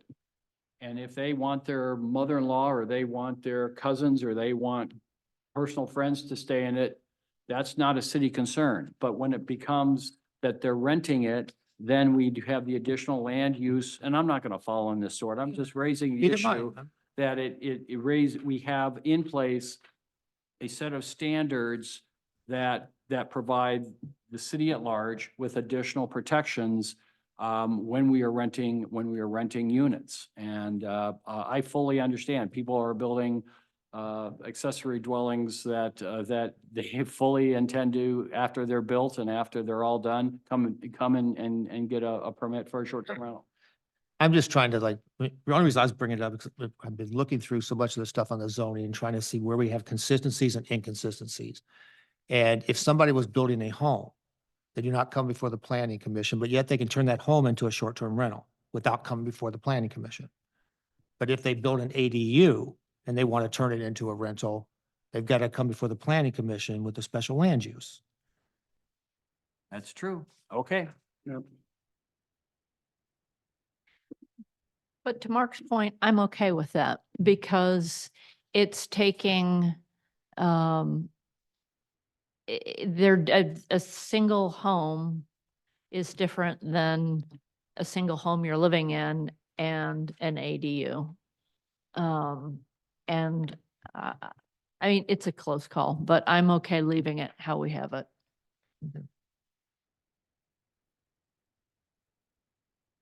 Yeah, I feel the same. I see both sides, but doesn't give me heartburn to leave it. It doesn't give me heartburn to leave it either, but still keep going back to what problem are we trying to solve? And it doesn't sound like, after we've restructured everything in terms of the requirements for short-term rentals and our recommendation, sounds like we're had an awful lot of potential issues. So I'd feel more comfortable if I knew, hey, these are some specific scenarios that are going to pop up that we're going to catch by going through the special use, process. But I mean, I trust your judgment. If you think it makes sense to have it in there, then, by all means, let's leave it in. Well, yeah, so I don't know that I'm necessarily making a recommendation either way this evening. I think I was asked to explain what we thought the reasoning was and why it was there, and I think.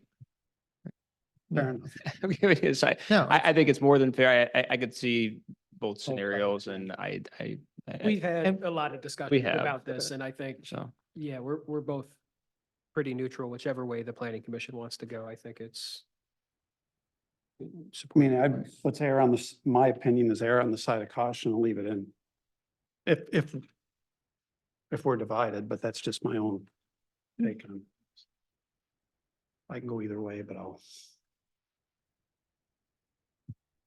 And I don't think people, I mean, I hear what you're saying also about that this, by keeping it in, we may promote less people living in town by not owning and occupying the home that they also have an ADU and instead moving out and renting the entire thing. I don't know that that's a realistic situation in town. I think people want to live in their house for whatever they can.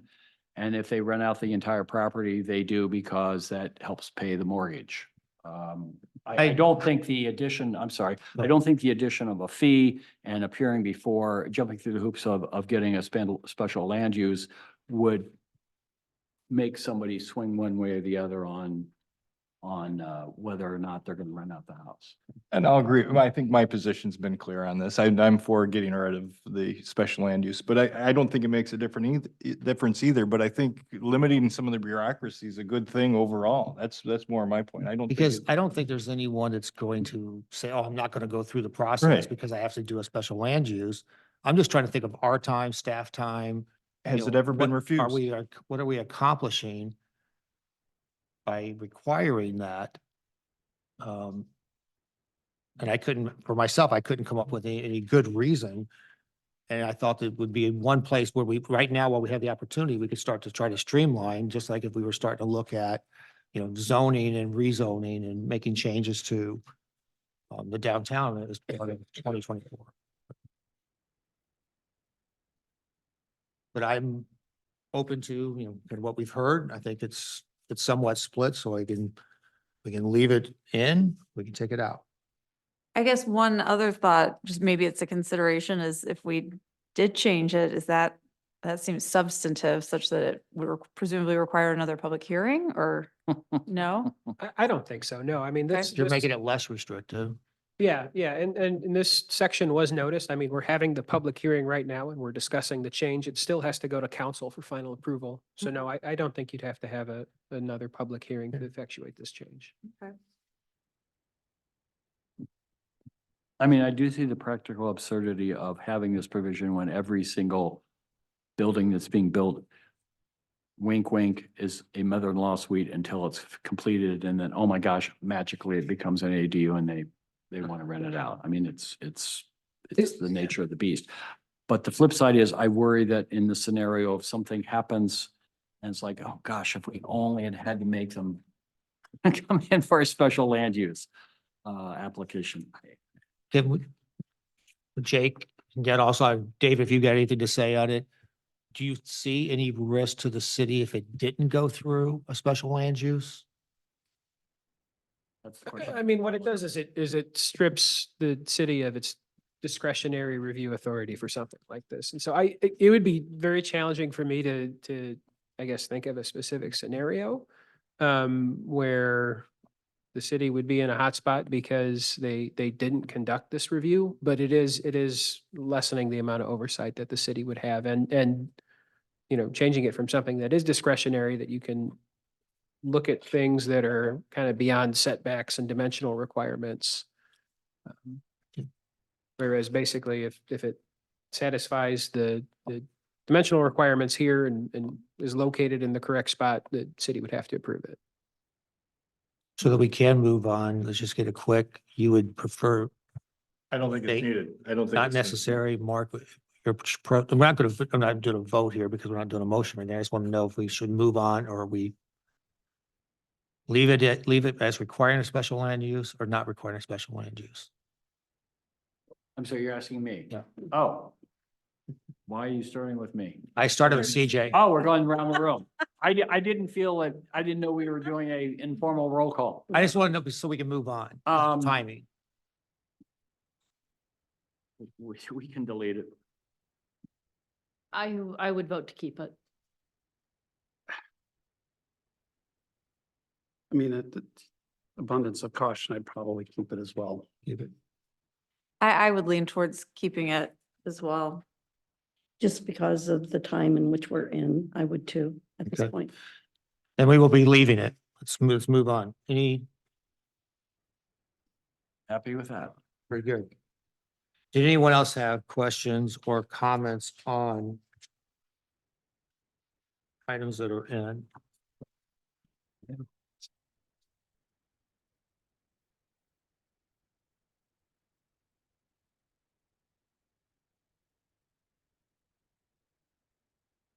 And if they are actually still watching, I'm gratified that both our mayor and at least one of our city council members, in addition to Holly, are on.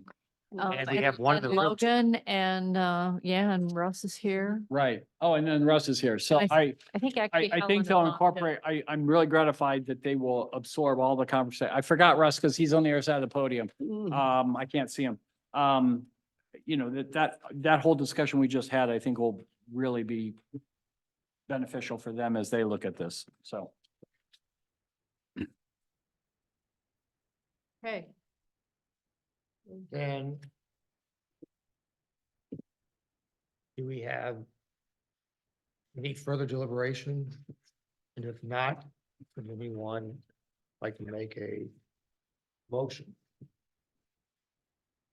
And some of the sample motions were on page 83. I'd like to make a motion to recommend adoption of the amendments to the zoning ordinance to clarify and update provisions pertaining to short-term rentals, accessory dwelling units, and flood hazard area definition. Now, one thing, I'm probably gonna say something I am.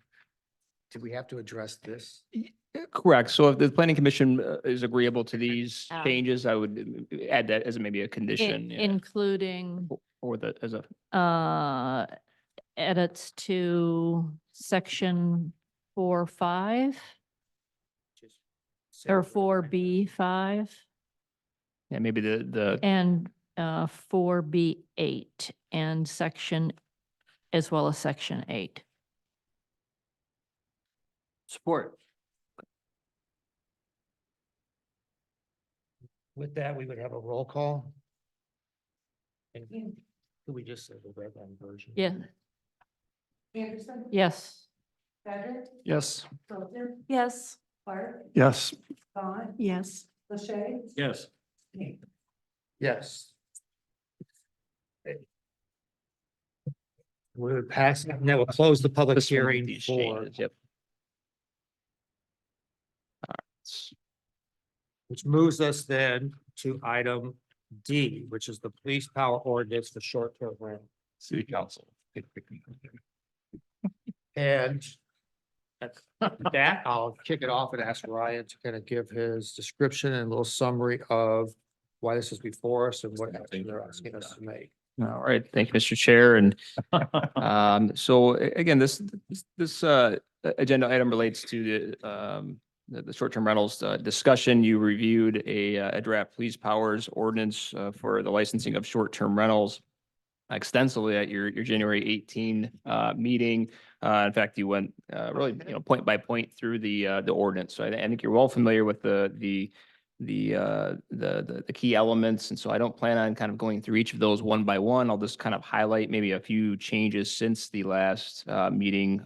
So that way we're all on the same page on those and happy to answer any questions that you have. Based on the feedback and questions that were received at your last meeting, the language has been updated to clarify subletting, requiring owners to not allow the use of fireworks, requiring a signed attestation from the owner versus an affidavit, requiring a completed inside rental inspections checklist for both the initial application and renewal application, adding email as a notification option for application deficiencies, and then adding motor courts as not being included in the definition of a dwelling unit. Otherwise, the police powers ordinance remains largely intact, and if the planning commission is satisfied with its form, I would suggest that you make a recommendation to the city council on whether to adopt or not adopt it. Did everyone have a chance to read through the written? Any comments about how it's written or deviations from what was discussed last month? I felt it's been, this section here I thought was pretty clean. Me too. A point, I'm looking at something, public comment before the meeting. Said two people per bedroom plus an additional 2 occupants, so that if you had parents who wanted to have an infant in the same bedroom or have children sleep in their bed with them, that would count as, that would be included as 2 additional occupants per floor. There's nothing precluding 3 people in a bedroom if because if they're on the same floor versus, I mean, so long as there's. So as I read this section, and I'm sorry. No, I'm cut you done. off. No. So the number of bedrooms is how you calculate maximum occupancy. Right, that's how I read But it. it doesn't require that a certain number of people have to be in a bedroom. Right. So That's how I you read have a total number of occupants, but they can occupy the house however they see fit. Which in my mind is a response to the comment by the woman earlier. Right. Yeah, well, Yes. I thought that's what you were getting. Right. It was, thank you. It's Okay. basically saying that we are factoring in the difference in some homes by giving that extra 2 people. We're not gonna have the sheriff's department come in and look into a bedroom and say, oh my God, you've got an infant in the bed with you. Here's a ticket. Yeah, I don't see that scenario happening with an infant, although I do think that the fire department did have some intent in trying to really limit the number of people that were in bedrooms. It seemed to be Right. my understanding from them, they really wanted only 2 in a bedroom, was really kind of what they were intending. But I can certainly clarify that with them and discuss a couple of these scenarios for council were to review. And the fire department provided an alternate last time, and we just, that was fairly quickly dismissed but there's I'm not, was there an opportunity to rediscuss their alternate options? Well, that's up to the planning commission. You discussed it at your last meeting and didn't want the change, but you can certainly make changes now if you wish. What is the intent of the occupancy limit of 12? So my feeling is that the short-term rental was the intent, they spent a lot of time, eliminate the nuisances, enhance enforcements, and I'm not sure where this one falls into that. There's about 3 of the different line items that really, I don't think fall under those goals. And so overall, I'm a no. There's a lot of good things here. I like it, but as I look at it as a whole, I'd have to say no at this point. So for the occupancy, there are 2 factors that came into play. One is, the more densely, highly occupied homes tend to be more of a nuisance from a noise perspective. But more important than that, from the fire department's perspective, and Chief Janik came to the task force meeting, they don't feel confident that they can evacuate a house with more than 12 people and save all those lives. So it's really saving lives. They So did it was a provide, safe- they It did, was a safety issue first and foremost, but yet they provided an alternate to that 12 cap. not to the They did? short-term rental task force. They But did. at their last meeting, we had one. The alternate at the last meeting was looking at possibly, grandfathering in, previous properties, but that was also looking at getting rid of the extra two per floor calculation as well, and looking at just a two per bedroom situation. So and I'll read you their exact comments. His recommendation to Deputy Chief Mantles and Deputy Burner that we find a way to grandfather them in with conditions. For example, if they currently had a 7-bedroom that slept 14 and was approved for 14, we would allow that to be grandfathered and continue. Any current occupant loads that included couches, sleeper sofas, or more than the 2 people per bedroom would be reduced to the maximum of 2 per bedroom to calculate maximum occupant load. I'm still in favor of the 2 per bedroom plus 2. Personally. I think the majority are, from what I can see, okay? Then You mean with a cap of It- 12? It's Yeah. the maximum of 12. Are you still on the maximum of 12? So the 8-bedroom house is restricted to 12. It would be after the certificate that they're under expires. Sure. Yeah. I'm okay with 12. Same here, absolutely. so. Yeah, I wasn't there for for the conversations with the fire chief, but it sounds like it's an important safety consideration. I know what you're kind of leaning to with if you have a 6, 7, or 8-bedroom home. But for the most part, these are in residential neighborhoods. And when you take an 8-bedroom home and you allow 16 or 18 people to go into it, you really are turning it more into a business, like a bed and breakfast or something, much more than just, in my opinion. So I think having a 12-person cap, and that's still large, because most homes don't have 12 people in them at any given time anyway. I think that's sufficient. And I think we're gonna have to make some hard choices as we start to move forward on what is sufficient and what's good for the community. And I personally think that regardless of the size of the home, 12 individuals is sufficient. My opinion. For short-term rentals. For short-term rentals, yes. Yeah.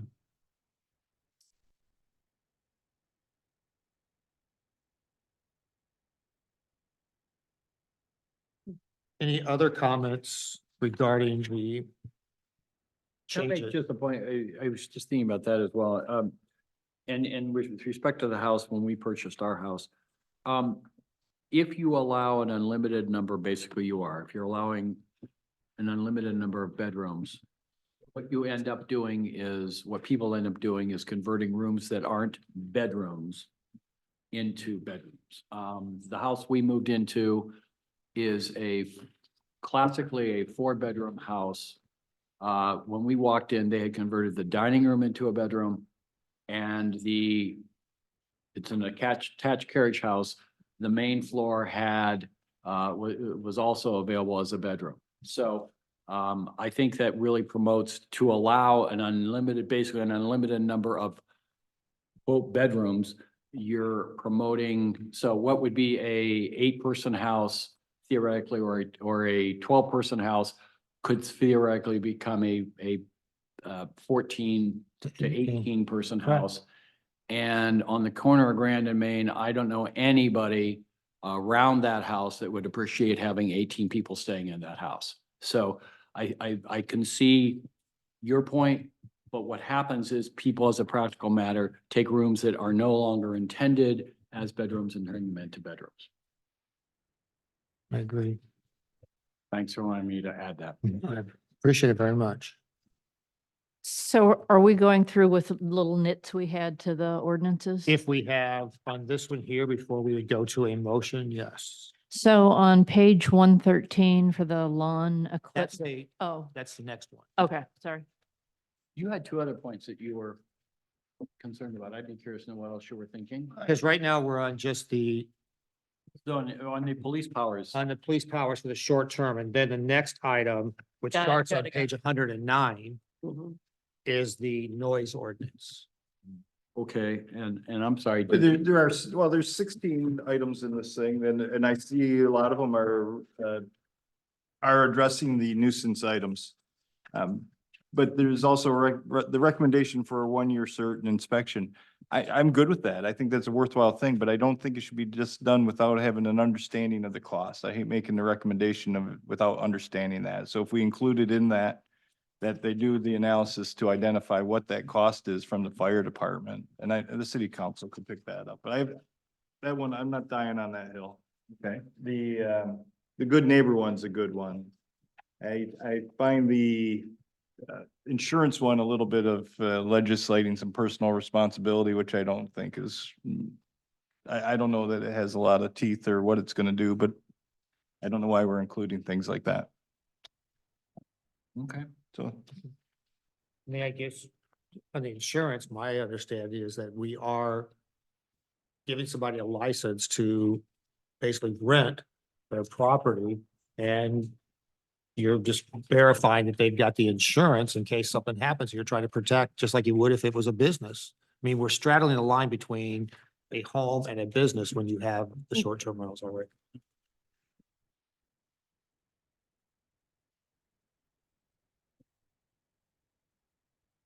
I guess if I could circle back really quick to the occupancy. We have had a very brief discussion in our last meeting on the calculation used for visitors permitted between the hours of 7 and 11. And as I understood it, we kind of picked, there was a number that was just kind of thrown out there, maybe as a litmus test, right? The 1.5 ratio, which if we have a maximum occupancy of 12 means you can add what, 18? Am I reading it correctly? You could add 18 and have 30 occupants inside a dwelling. And well, from my perspective, it sounds like a lot. And I wonder if, not that I want to belabor this too much longer, but I wonder if that's a reasonable multiple to use and or whether or not it'd be worth it to run it by Chief Janik and get his take on having to evacuate 30 people, much less 12. So that would be like, but that's during kind of, for the most part, waking hours, right? Correct. So it'd be like you have a party. Yeah. And I think it's the 1.5 was being used, like, let's say you only have a 3-bedroom home and you're limited to 8. Then if you got 8 people, if you want to have a birthday party, you may have 10 or 12 people who want to come and join you. And we're saying that that's going to be limited to 12. So it's, I mean, I know there's no rationale, but the 1.5 seemed like it kind of worked when you, with the 1.5 wasn't bad. It's that low end that sort of is a little bit issue. Your Right. example is a good one where it's, I mean, if you got a 1-bedroom. should be there a max, a minimum number of, Because it is gonna be, like, if you had a 1-bedroom, I don't know if we have that many 1-bedrooms that are in the short-term rental, but they'd only be allowed an occupancy of 4. So now they can only have 6 guests, but if it's a 1-bedroom, I guess 10 people is probably a full house. So I'm, Again, if you live next to that 1-bedroom. I know. Yeah. You Yeah. probably don't want cars for 10 people. Correct. That's why I think the 1.5, even at the lower end, Right. I'm comfortable with. I do, back to CJ's point, under an annual license inspection, I wonder if we could add something along the lines of requiring periodic cost analysis of from the fire department as part and parcel of that, and with the idea of just knowing more information. Once it's in place, have them analyze, yes, we had to hire somebody, no, we didn't, somebody's Right. working overtime. Is Isn't that that- something that could be in the police power ordinance or not? Isn't that city council's job to set the fees so that they are recouping? Yes, but Cost. they don't know what fee to set if they don't have an analysis of what it costs. I mean, we don't want to be making this a profit-making venture. We And we can't. don't want to, I understand. And we also, but we also don't, I was being a little absurd. And we also don't want to have it be a burden on taxpayers, which I've heard over and over and over. So the only way we can ensure that is to have something that is a cost analysis factored in. And I wonder if we could put that actually in the police power ordinance. Whether or not we could require through our ordinances, the fire department to actually provide like some sort of detailed cost analysis. I'm That's what you're asking that. Exists or Well, I'm saying that they've given me an idea of what they're looking at, that what their cost is going to, well, right now they charge us $125 per inspection. And that cost is gonna go up. You know, that's a charge that they send to the city, and it's up to the city and how we choose to pass that cost along to our short-term rental owners or not. So what I hear your question being is whether or not we could require in one of our ordinances the fire authority to actually provide us with some sort of cost analysis for what they're charging us for inspections. Is that? I don't think there's, the dollar value isn't the problem. I'm more concerned that is that the right thing for the fire department is. I like the annual, that the city gets something every year, but there may be some reasonable discussion with the fire department on what makes sense, where that's on a different schedule maybe than the actual city update of these certificates. I just see that being very cumbersome for the high quantity of STRs, not only here, Douglas Township. Okay. This was their They recommendation. made the right? recommendation to do this. Oh. It seemed to be quite comfortable with the manpower requirements and understanding what it would take to do. So Yeah, I felt that everybody had the understanding that we were the fees would have to change, but that was Yeah. outside of the short-term rental task force and it's outside of the planning commission because we can't set fee recommendations for council or for the city administration. Okay. Yeah, so essentially, I mean, our ordinance, and then we've said, hey, fire department, we think you're best to conduct these inspections. You know, they've agreed to that. But hey, we're gonna bill you for doing these inspections per unit, and they do that. That $350 right now that folks pay for 3 years, that inspection cost comes right out of that $350. So the city has the difference for our other costs related to our short-term rental program. So I just got some updated, or I got a couple RFPs today on some third-party short-term rental enforcement support. So I have some numbers to plug into kind of the calculation of what are these fees going to be annually, you know, going forward. So I mean, that analysis is being done. So it's going to include cost of the fire department inspections, short-term rental enforcement.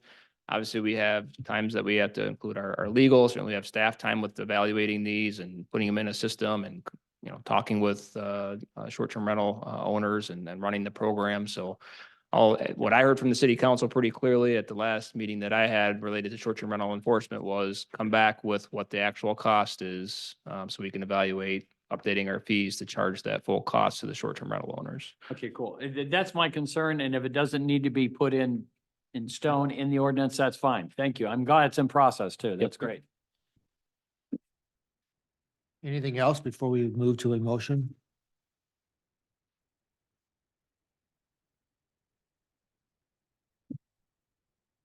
I think you guys did a great job with this. I do too. Yeah. Well, I think you guys gave it, I wasn't here last month, but you guys gave them very good direction in running that meeting. There are sample motions on page 94. So.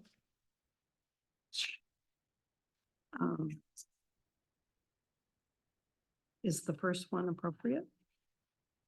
I didn't hear any additions that would make it anything other than the first one. Yeah, I think the first one's fine. So I move to recommend adoption of the short-term rental licensing ordinance to provide for the public peace and health and for the safety of persons and property in the city of Saugatuck by the licensing and regulation of short-term rentals, to provide procedures for the suspension and revocation of short-term rental licenses, and to provide penalties for violations of short-term rental regulations. Very good. Do we have I'll Sec- second. oh, Oh, Don't I go. will second the motion. Joe seconds? We will do a roll call. Anderson, Yes. Patrick, No. Broker, Yes. Clark, Yes. Vaughn, Yes. Lachey, Yes. and Moon. Yes. This passes us, it will then move to city council, correct, Ryan? That is correct. Yep, we'll bring it to city council for their review and ultimately. The council will review what's in the packet with the certification, assuming it's passed. Ye- Right? Yeah. Yep, they'll review a very similar report and the actual ordinance itself. And now they may choose to make changes. It's still not done, finalized. It's ultimately up to the city Right, council. but Yep. It's basically So- this draft we are sitting. Correct. Okay. We should probably just take a moment to say, wow. Yeah. It's like, we got one thing going. It was a year ago that we It's- were just embarking on right. this, so. Happy Yes, well birthday, done. Sarah. Way to go. All right, so Good this point. cries of council, we've got. the Good first- point. First part going to them. Happy birthday, right. Sarah. Yeah. Now we get to move on to another police power ordinance. Item E, which is the police power ordinance for the noise. And once again, I would ask Ryan, and if it's Jake and Dave, if necessary, to kind of walk us through the description of what we have here, and then we will go through our points in regards to it. Thank you, Mr. Chair. And one of the other recommendations from the short-term rental task force was, taking a look at the city's noise ordinance. Staff and legal counsel, it also identified that the ordinance was really, due to be updated on based, on recent, court cases and case law. So before you is a draft police powers ordinance related to noise that does exactly that. The quiet hours, there was some dispute about that. I think, or maybe not dispute, maybe some differing opinion on what the quiet hours were in the city during the short-term rental task force process. That the actual, like, more traditional hours and that's noted throughout the ordinance is that really, so-called quiet hours really starts at 11 PM. Some thought it was 10 PM. So all of that remains unchanged unless you wish to make a recommendation. Otherwise, the one modification from your last meeting was, I guess, had a discussion related to lawn equipment. And so we updated the lawn equipment end time to be 9 PM. I thought we had said 8 to 8 for lawn equipment instead of 7 to 9. Was I, and that, or maybe it was, I know Steve made that comment. Comment at the end, but it was after it was already done. Yeah, Seven. I liked 8, 8 to 8 if that has That's one support, of my points. I think.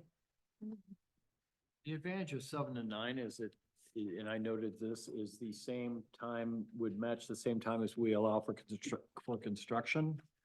And there's a value in having consistency for people to know what's going on in the city. Well, then- So Can we allow what, Mark? I'm sorry, so that people know there's some consistency, so people know what's going on. People can rely on. I think there's a value in having consistency between construction and other time limits. So, we allow construction 7 to 9. So to allow blowers from 7 to 9 seems to match. Of course, I can build my house, but I can't cut my grass. well, my old thing was, I was going to raise the issue, should it all be 8 to 8 Noise. noise? Mhm, Yeah. mhm. So that it would be consistent. It's construction, it's lawn. When it's going on next to you, a 7 AM start is very early Mhm. and 9 PM having it still happening. I know it's light out till 10 o'clock in the summer, but for the most part, I've seen many cities that have an 8 AM start for any type of noise. So I do agree. I think, I'm not opposed to that. I think but it I'm needs just to be telling you it's consistent. consistency. Yeah, I do think it needs to be Yeah. consistent. I- I don't yeah. think we should have lawn with Yeah. one time and construction with another and, Mhm. but I would, that was one suggestion that I wanted at least to discuss was, should it be more of an 8 to 8? Just, I like that idea of just consistency, Exceptions for them. either, you know, whichever way it goes. I guess another thought I had as we were talking about the time is, and I know the noise was a consideration. It seemed like the gas, and maybe this is a different discussion for a different day, but the gas leaf blower seemed like the most offensive one. So I don't know that there's a way to cabin those. I mean, they are significantly noisier, I think, than. And the other thing that's in that Electric. about construction, I think it's outdated to say that it can't happen on a Sunday. So that part to me is, it's any day, it's 8 to 8. Everyone works different hours now. Some people work during the week, their weekends are not really weekends. I don't really understand why I'm saying you can't do it on a Sunday. Well, would the ordinance preclude construction workers working inside? Because it's just noise, correct? Yeah, I think they're not making mean- construction noise. This is about I don't know noise. about you, but I mean, I on I Sunday, would like one why day. not Saturday? Why not Thursday? I mean, it's, if you're trying to clean it up, I'm just like, why are we only on one area, we're saying, oh, you can't do it on Sunday. Where is that, Steve? That's in item 2 Oh, underneath D. Yeah, I see it. now. Everything else, Okay. except in the construction, it's like, I see. I do have, time on Sunday. I'm like, oh, wait, everything else that's in the noise can be happening anytime. But then I've got a construction noise, it can't happen on a Sunday. And sometimes if people are having construction done, if they do have a 9 to 5 or a Monday through Friday type of job, Mhm. they need to have people come in on Saturday or Sunday. And not that, again, it's noise, but I'm just like, how is a Sunday noise different than a Monday, Tuesday, Wednesday, Thursday, Friday, or Saturday noise? So yeah, I think, we would make a change. I mean, from my perspective, people are looking for a break. When you're around construction noise and it's next to your house and there's tractors and nail guns and everything going off. First of all, you don't want to hear it at 6 a.m. I like the idea of 8 to 8. I think it's wonderful if we keep it consistent, but I do believe that having a day off, Sunday seems like a good day. A lot of people don't want to work on Sunday. That's just my perspective. Are there unintended consequences we aren't thinking of Right. with 8 to 8? As far as the construction noises, I mean, there is a provision that allows for somebody to still obtain some sort of permit or approval from the city manager to have something other than those times. So if there was a particular need, CJ looked like he maybe had a comment or Well, a thought. but- I got a question. This specific violation section, some of them call out specific times and some of them do not. So I'm like, and then, so I was wanting to understand that. In a way, because does that mean my dog barking at any animal and bird noises doesn't have a time associated? So at any time, if I have a noisy bird, that would be a violation? Yep. Yeah, yeah. Okay, is that different than currently? That's what's, I think most of the time limits Yeah, are carried. I don't think we over. change any time Yeah. limits. The only thing I can see like on the, the 8 o'clock is getting in the summer. We know that sometimes in the summer, it can stay light out, much later. And somebody could probably say that, they want to be able to go out and do, construction or blowing their leaves at 8 o'clock. But at the same time, even though it's still light out, I'd like to have the last couple hours of light I agree. quiet or quieter. So I'm obviously, you can tell in favor of the 8 to 8. So it's, Me too. Me too. Except I will make a case for Sunday morning. Sunday mornings, I don't know, it's just always been, seems to me, since we have such limited time in Michigan to be outside and to be in nature and to be meditating, and that's usually Sunday mornings. So. and I think what, I did miss the point that Ryan had said there, right in that section on the construction where it talks about any Sunday. It does give a way to have a permit if it's been obtained by the city manager, for a special situation. So I'm okay with that. So Ryan, if we, in our motion then, if we wanted to recommend an 8 to 8, that would just be added to the sample motion, correct? Yep, you just add that as your proposed changes. Yep. And can I just ask one other question kind of related to the blowers, not about time specifically? I was just trying to, I was kind of comparing everything. So the blowers, there's a section in D7 about blowers that are a specific violation. And E4 exempts that during those hours, or is D7 saying that the discharge of blowers is a problem at any time if it creates a noise disturbance?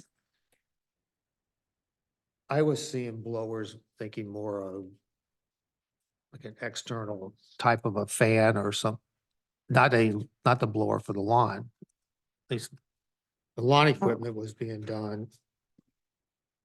Oh, okay. That is a carryover from the existing language that the city code has. I don't think that's Oh. an unreasonable construction of it, but it is a general prohibition on if there is a blower that unreasonably annoys or disturbs someone Okay. because of the noise it's making, that's prohibited. And then the exception in E is saying, even though it's possible that something like a leaf blower would be annoying and disturbing to someone, that's authorized in these set hours. Okay, okay.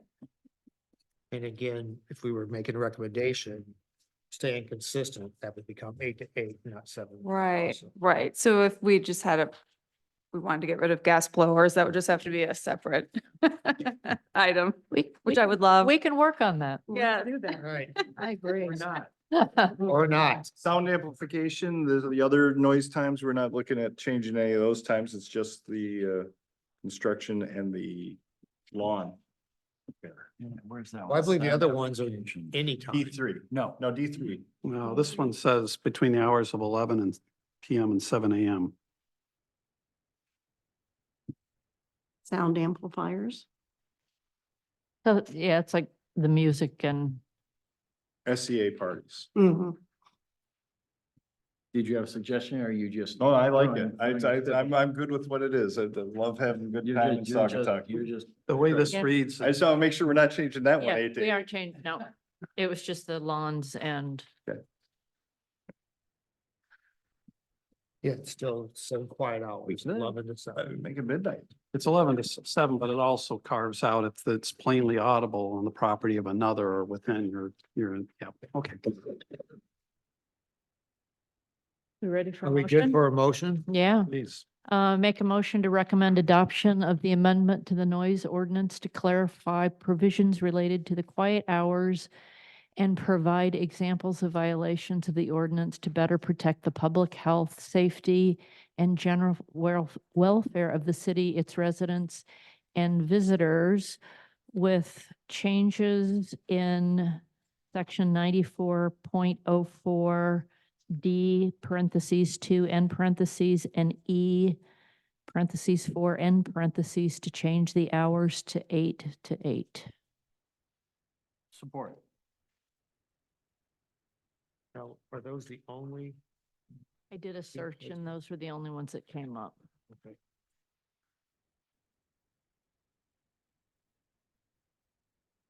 We have a motion that's been seconded. We'll do a roll call. Did somebody second it? I did. Ah, I didn't hear Mark did. you. Yay. It wasn't a sign. Anderson, Yes. Patrick, Yes. Broker, Yes. Clark, Yes. Don, Yes. O'Shea, Yes. me. Yes. And you had that, it was motion by Anderson and. I know sometimes I forget to like reiterate. Next. All right.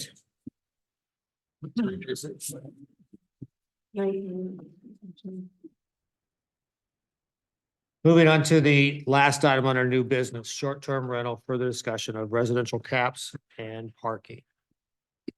I know David has prepared a memo that was kind of included in our kits. You had some discussion on it last month, where everybody kind of was asked to kind of take a month to think about if we wanted to proceed with discussions of limiting in some ways the number of short-term rental licenses that the city would provide.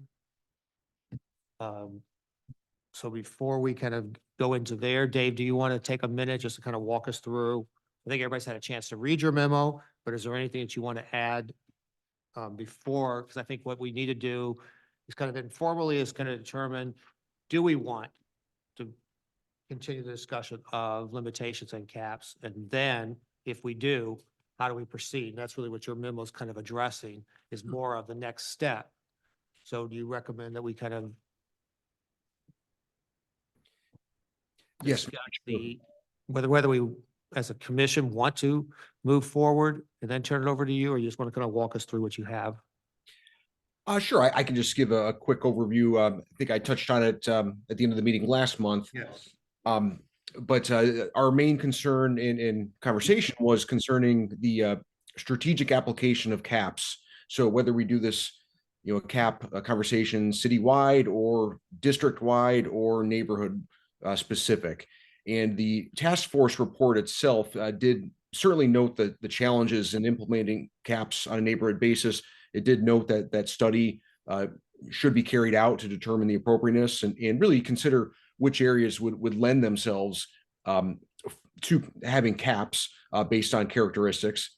So the second page of my report from the January meeting noted that to be able to characterize neighborhoods and then do an analysis on the character and issues that could result in various neighborhoods based on an excess of short-term rentals would be helpful. So, I mean, we could look at survey response area, zoning district, land uses within these areas, specific neighborhood character, and then even parking analysis. Those areas that may have larger lots and longer driveways for accommodating parking, or on-street parking, or closer proximity to public lots. So my thought was that if the Planning Commission is interested in pursuing the conversation on caps, that we do a more finer grain analysis on a neighborhood by neighborhood level to be able to make informed decisions on establishing those caps. So I think a varying applicability would certainly be probably the way we'd want to go on this. But again, I don't think we could really have an informed conversation without listing out neighborhoods and discussing the characteristics that make them unique. Very good. I think the report kind of lays out what the next steps would be. What I'd like to do is kind of, without having a formal motion, would be, like we've done previously, get a sense from the commissioners here as to whether you believe that we should be going forward with investigating, putting limitations on the number of licenses. So if I went around the room, is everyone ready to give their opinion? I'll start on this side this time. Bobby? Yes. Yes. Absolutely. Absolutely. Yes, and I'll say also, I think we can focus on this finer grain neighborhood level study to the Hill, because that seems to be what the general consensus of the community is as well, is that the lower part of the city and otherwise, but I think we can focus on the Hill and it is also the advantage of that is at least on two sides, it's a self-contained unit. So that I would. And before we move on to like the next steps, let's just let CJ. I understand. No, I think, I think it's just more of, we've just made we've passed a bunch of things. Let's see what that turns into. Let's see how that implements before we start making the next big move. Well, it's obviously we have a majority that want to continue the discussion. So now what we need to do is kind of talk about direction as to what we're going to need to formulate some kind of a recommendation. And, there's been several things proposed. Obviously, some places have done it where they just do a citywide cap. I think the task force and most of us I've heard in conversation have kind of said that we don't think we need to have a citywide type of cap, that it's more of a residential neighborhood issue. We could look at each zone and kind of determine, is it going to be a cap that in one zone it's different than the other zones? Or do we want to break it down into a neighborhood? And if we're doing it on a zoning basis, by saying all residential zones, or if we were going to look at the commercial, not commercial, but the, like the Hill neighborhood, which is community adjacent or community, Community residential. community residential. This opens up, for me, it opens up a lot of additional issues because as I've been looking at all of our zones, I'm not 100% convinced that our zones are all laid out maybe the way that they should be. So it's some of it, trying to do it by zones becomes challenging because like community residential is such a large zone that it's very different to say that, what would pertain to one section of it is versus like what's on the hill versus some of the other sections that's within that zone. Same way when I look at Peninsula West and some of the questions of, Park Street on the west side of it is from Peninsula West, on the east side of it is Peninsula South, so doing it by zone also creates some issues. So then you get it down to neighborhood. Unless we wanted to look back and one of the things that we've been talking about is do we want to, at some point, look at some of the zones and whether or not we've got the zones correct and what's included in each zone. But that's a much larger project than what we have currently. The idea of neighborhoods is another thing which David has kind of pointed out. If we want to break it down and kind of identify neighborhoods, that's going to take a lot of additional work and a lot more challenge to try to determine where does the neighborhood start and where does the neighborhood end, versus if you were just setting caps within zones. So open to thoughts because we're going to have to give them some direction as to how we want to proceed. Everyone else gave a yes or no. What's your position, Chair? I'm going with them. No, it's just, at first, there's times where I strongly believe that we're putting changes in and that will start to reduce, especially with some of the fees. But then the more that I keep looking at our numbers that we have within the city of Saugatuck and the percentages of short-term rentals, and also knowing the effect that it's having on affordable housing in the city, as hard as it is to try to, I've never been one for personally that wants to see extra layers of kind of enforcement and regulation. But I do see a benefit in certain zones or certain parts of the city to say, hey, you can't have more than 20% of your housing stock be short-term rental. So, and for those that are opposed to it, the one thing, and I've heard it said in task force, and I've heard, Holly and others I've referenced, is that the change that will go into place, the people who have the short-term rental licenses currently are grandfathered.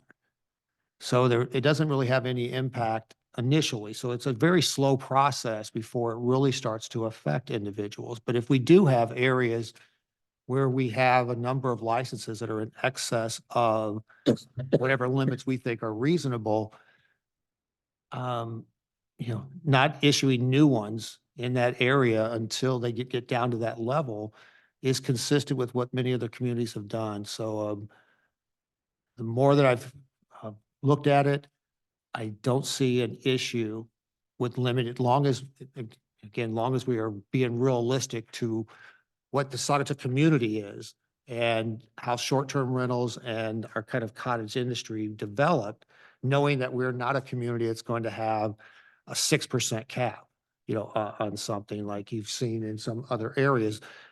So I'm open to the discussion. It becomes a question of, so my answer was yes on having the discussion.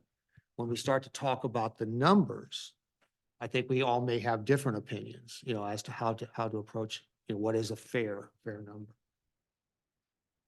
But also, I'm just thinking if we didn't have this further conversation and we just said we're okay with it, the community is going to be very upset. And I think that they're looking to us to say that we want to at least investigate it further. So as That's long-winded answer to why I would say yes. If I may, 2 points real quick. I think there are some natural boundaries in terms of on the hill. Griffith Street, Spear Street, Elizabeth Street, whether we want to throw in Pleasant to State Street, I would be agreeable to that. So I don't think it's the idea, the issue was raised to, well, what about one side of the street, the other side of the street? I think there's some natural geographic boundaries. Secondly, I really like the idea that had not occurred to me, and I didn't attend all the task force meetings by any means, but the idea of instead of a blanket number or a blanket percentage, to throw in also a distance from the nearest short-term rental, distances between short-term rentals. I would really like to emphasize that as we go forward, we also consider that as a very viable option, alternative, or addition, because that seems to really address a lot of the concerns people have, and that was just something I hadn't thought of. So those are my 2 thoughts. No, And that could also fit into the grandfathered thing is, okay, you know, if the grandfathered in, but then if that expires, if the house is sold, what's the distance? Not just, do you meet a certain percentage? right. Thank you. One of the things that did come up during the task force in regards to that 1,000, I know it's been mentioned and even in last month's meeting, one of the cities, I think it was East Bay, had the 1,000, or was it Charlotte? One of the two did. But I keep going back to, It was New if I have neighbors who all of a sudden say, let's go get a license. That was a guy And- from New Orleans, Steve. And so we go get a license, and now that means nobody else on the block can get one, and I never intend to rent. You preclude it. Somebody else who actually wanted to use the rental. It's. Yeah, the very idea, and I think this is happening now, and Ryan can attest to this, people are getting short-term rentals, applications are getting them approved and are not doing anything on them. And I think that would be part of the discussion also, is you just can't you can't take a spot and just sit on it. Right. And again, 'Cause that the presenters last week, I think, addressed that to some regard, is that you just can't hold it in abeyance. Correct, 'cause that's what I'm just thinking, we'd have to somehow, in my opinion, discuss. Because I could easily see, somebody saying, hey, let's all chip in, and the new license fee is $500, let's all chip in. And at least we know that we won't get a short-term rental as a neighbor, and it's. Which in itself tells you a lot, that Yeah. people would go to that extent, right? So I think looking at it from the other way, right? What problem are we trying to solve, right? I mean, do you want to have a home in a residential area that's surrounded, completely surrounded by, short-term rentals that essentially are commercial operations, right? And going along with that is all the nuisances, regardless of the regulations, right? It doesn't do you any good to call out a noise violation, give them 2 hours to fix it, then have another group of people come in. So I think, like anything, there's going to be some trade-offs, right? And we just kind of have to find, if we're going to go down this path, which I certainly hope we do, we just need to make sure that we kind of find a middle ground that makes Right. sense. We're never going to be able to build, I don't think, A a perfect. perfect world, right, where you can avoid situations. Well, I think like we are certain- going down the road, because we are going to try to figure out how we're going to make a recommendation. So now it becomes a question, what type, if we're looking at neighborhoods, then I think, like David said, we are going to need to have neighborhoods identified Mhm. and rationale behind how they're being done, versus if we wanted to proceed with just say, we're gonna recommend limitations zone wise. How long, But how do you, well, don't you think it's going to be difficult trying, I hear what you're saying. Seems to me it's going to be difficult if we're starting to break down zones into neighborhoods. No, I'm saying, Writing like right now, different we've got, standards for we have different different zones. Yep. So I've got the community of residential, which incorporates the hill. And then I've got Peninsula Yep. West, I've got Maple. If we wanted to have, we can have a discussion on putting a limit, whether it's, I keep saying limit because people don't like the word caps. But, whether you have a limit on all residential zones, We could have something that says, this is the limit and all residential zones I follow. fall underneath that same limit. And then it would be all parcels within that, all residential zones. Or you could break it down and you could say, I think Peninsula West and Maple are more outliers. They have a different cap than community residential. So it could be zone by zone, or it could be all residential zones. So the highest level is city. We've kind of determined we don't want city. The next level is to say all residential, or at least all R1, or probably R1s. Then, in my opinion, the way I follow it with Dave is that if we wanted to get more granular, we could break it down into setting caps for each individual zone. And then if we wanted to get further, you could break each zone into neighborhoods and have caps or limits only on different neighborhoods. So I think that we've at least eliminated, we don't want it citywide, but would it be fair to say that we would want to consider it for like all, residential and group them all at the same type of cap limit? Or would we like to do it zone by zone and have a different limit for different zones? Or take it down to a neighborhood, because a neighborhood is going to be the one that's going to require the most work. The zone ones, or all residential, or having something for each zone, doesn't require us to really go back and evaluate. We just have to determine how many parcels we have in each zone, and then what would be the limit within that zone. The neighborhood discussion will require a lot more. Yeah, it seems to me that separating different density by different residential areas, whether they're zones or neighborhoods or whatever, it just sounds like that might be a little difficult to get through. I'm just wondering, what makes this zone a higher density than this zone? Right. Well, you'd have to go through that and understand it. Correct. Because like if we were looking, if we determine we want to take it and have a zone by zone type of discussion, then we would start to look at, so, okay, commercial, community residential, which would be primarily everything that's up on the hill, and it goes from the North Avenue all the way down to the Blue Star, and it wraps around this, in between the city center and the Maple. We'd have to identify, that's probably the highest concentration of, density. It also probably has the highest concentration of short-term rentals currently. So if you were doing it zone by zone, we could probably justify and say, well, that zone could have a higher cap than, say, Maple or Peninsula West.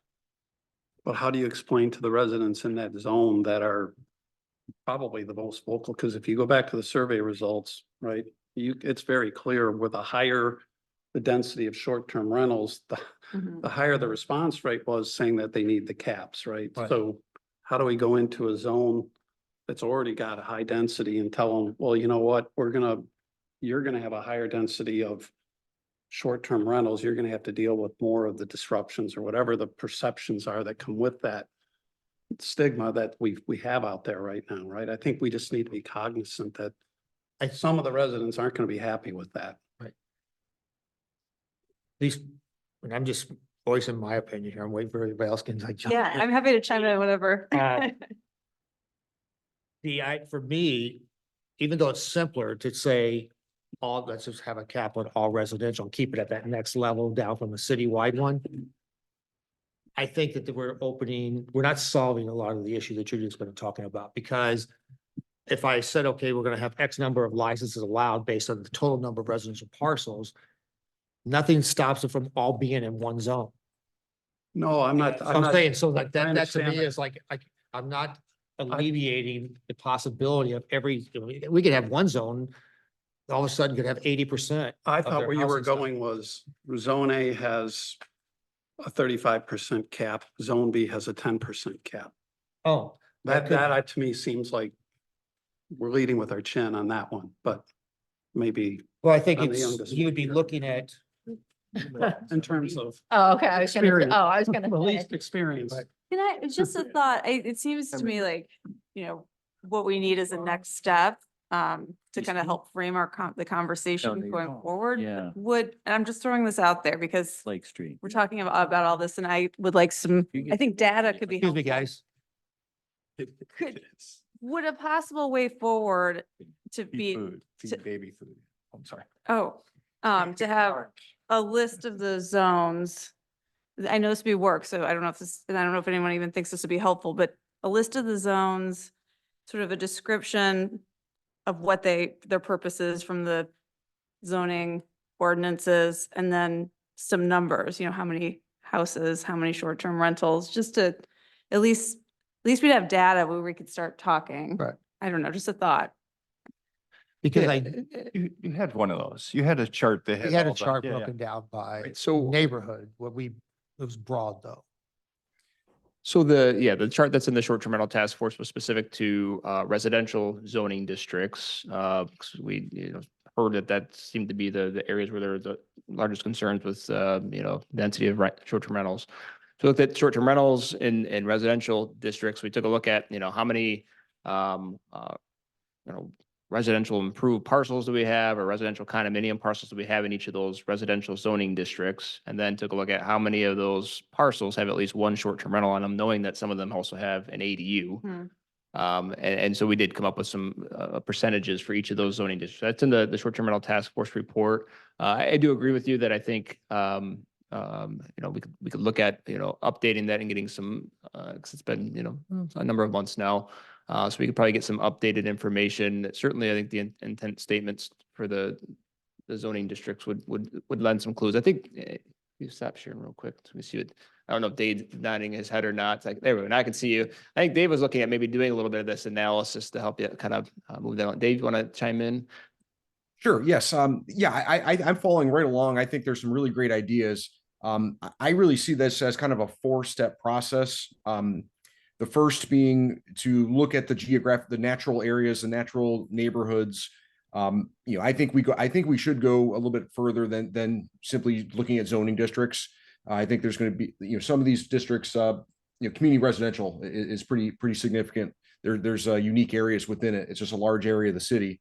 So I think first breaking down those natural areas, and then number 2 then is do like an assessment of factors that make those particular areas ripe for caps.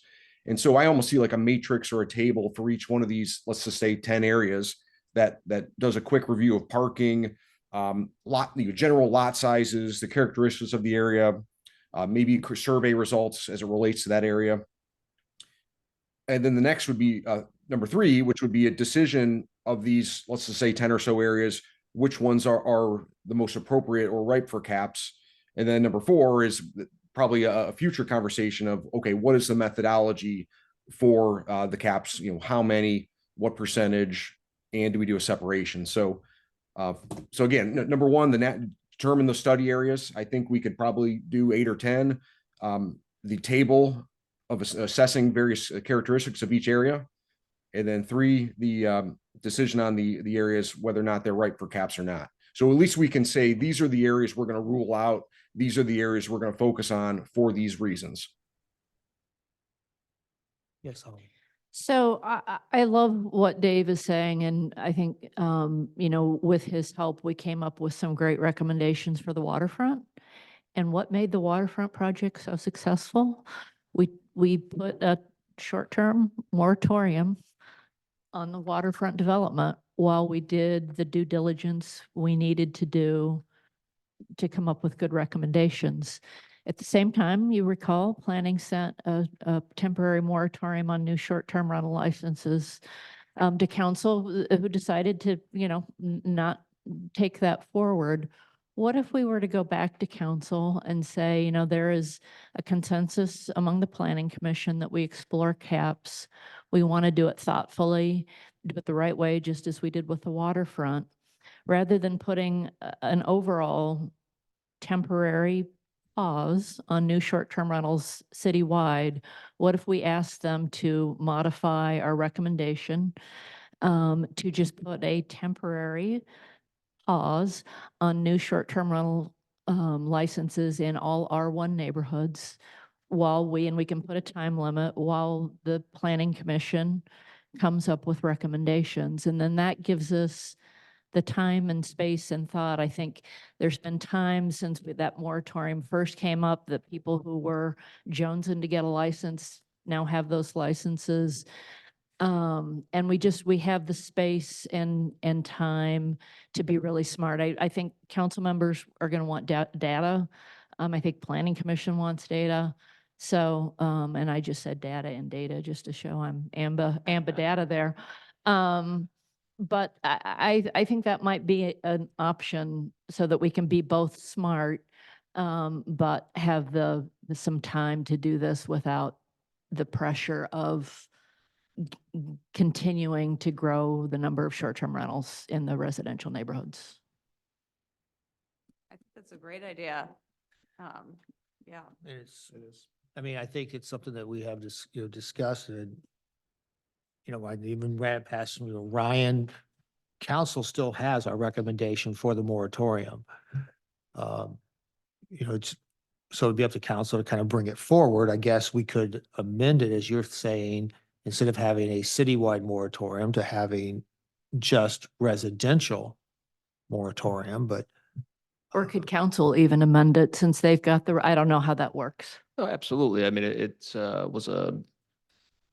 initially it came forward as a police powers ordinance to start. And then in this case, it would have been followed up with a zoning moratorium as well, because everything was within the zoning ordinance, but it started with the police powers ordinance. So yeah, absolutely. The council could choose to take that up and modify the originally recommended moratorium. The planning commission also has the ability to pass another, motion making a recommendation, along those lines as well, if you so choose. So. Can I ask a quick question? What's the difference between R1 and like an R2 or R3 district? Well, we get, and there lots of. All residential? I don't know. Just thinking if we're making a. They're getting more, you're getting into more density as you Okay. go up. Yep. Okay. So. Street is R2 Yeah. because it has more of the condominiums Okay. Mm-hmm. within that, if I understood it correctly. And R1 is more designated as like single family Generally. traditionally. Okay. Okay. So which of our zones are R1? So it's the city. Oh, thank you. So our R1s are the community residential.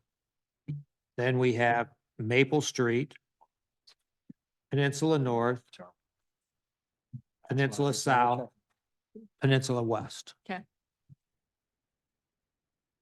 And that's when I was talking about, like, if you were to say you're going to put a cap or a limit at the overall residential, each of those zones are very, very different as far as concentration of short terms currently, as well as the Mhm. feel of the neighborhood, which is why some of them have, a smaller lot, minimums. And then you've got half acre lot minimums in other places because you are trying to control the difference between, and they're all R1. Right. But if I look at Yeah. I was looking at and I think that's what David was kind of referring to. If I start looking at community residential and like lot sizes and thinking about the proximity of homes to one another, that's a very different feel than if I go to Maple or I go to Peninsula West and they've now got half acre lots, minimum. Yeah. What would be nice, so I agree when we get to really digging into the, I'm really pushing for the moratorium just because I think it gives us the space that we had for the waterfront.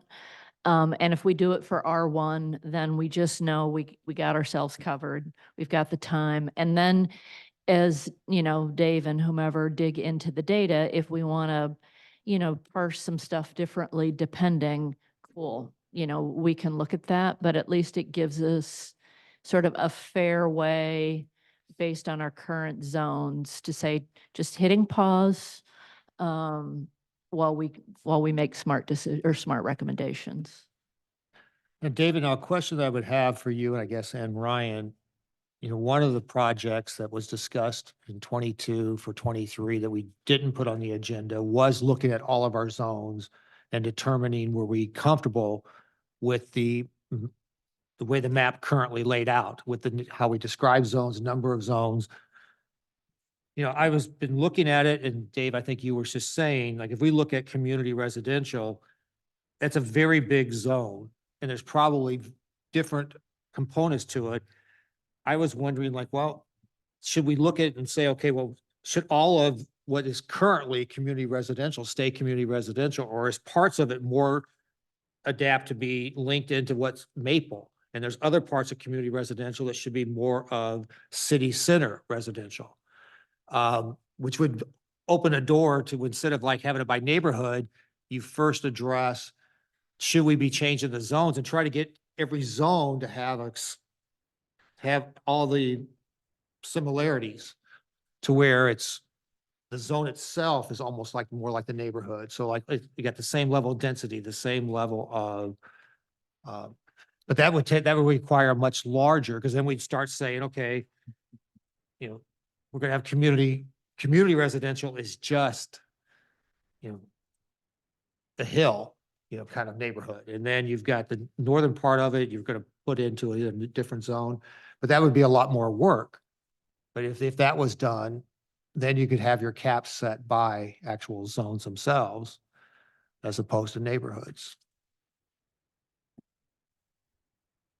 You want to do it, undertake a larger, I mean, that's a pretty significant, That's a big project. one, And I I mean, that's know. looking at even getting into maybe a larger, just even zoning, maybe, updates, or rewrites. Certainly something that the planning commission could, undertake, that would require probably some budget amendments to make sure that, that the council's willing to allocate some resources towards a larger project like that. But And I'm just throwing it out because I don't know, because when I look at some of the maps, I look at it, and these are things we'll have to kind of start discussing, but like both sides of Griffith Street, just off of downtown, falls into the community residential. But technically, should they be more of like city center residential? Because they're more similar to what's happening up on North Butler or North Water Street. So it's like, if you're gonna start trying to identify, so I'm just using Griffith, I'm going, well, if you're on the south side or the west side of the street, you're not part of the community residential, so you're not subject to cap. On this side of the street, you are, but yet it's the same street. So that's where I started saying, would we have to do carve outs to try to, remap some of the zones? Mr. Chair, if I understood you correctly from your discussion, I think you have said more than once that if we were to stick to zones, that would not work, that we need to look at neighborhoods. And maybe the first thing we do is look at a zone area, look at by zone, but then we have to break it down into neighborhoods because the zones don't make sense as they are with the current practicality. I would not, I have said to anybody who'll listen for as long as I've lived in this town and seen a zoning map that this is ridiculous, the number of zones we have. But for us to try to bootstrap or delay any discussion of caps until we went under the process of revising the zoning map, I think we would all be dead. Of natural deaths, of course. Yeah. So, let's set that aside. I am, even the idea that David had of a four-step process, I internally groaned because that seemed like a really delaying enterprise.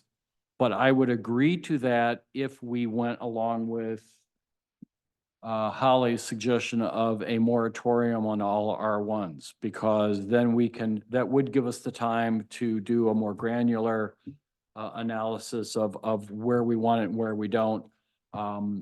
Again, in my mind, I can pretty easily, I differentiate where the community wants caps and where they don't.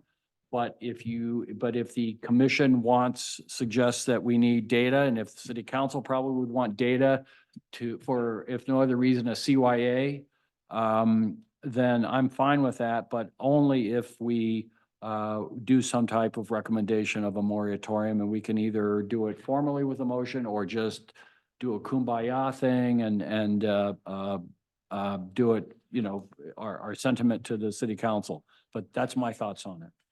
Yeah, Get to hold hands. Kumbaya. Absolutely. just one additional piece of information. Dave has a sick kid at home, so he's not able to stay on much any longer. But he had mentioned that like steps 1 through 3 that he mentioned is something that he would envision being in one report. So Right. not necessarily. Hey, what? I'm sorry? He envisioned steps 1 through 3 that he identified as being in one report. Not that it would be, step 1 in one report, or step 2 in a separate report, and step 3 in a separate report. Yeah, I understand, but that still sounds like an expensive time. No, that's fair. That's just my take on it. Yep. So, and I'm not opposed to gathering data. I'm not opposed to having information, but to do that at the expense of allowing a free-for-all, unlimited time, I'm not crazy about that idea. That's just me. I mean, the rationale at this point for moratorium, and if, I know there's some council that are still here, and at least online, if they're still listening. I think a year ago, when the task force was first formed, there was not we didn't have a firm idea as to whether or not caps was going to be a recommendation. And the task force came out and there wasn't I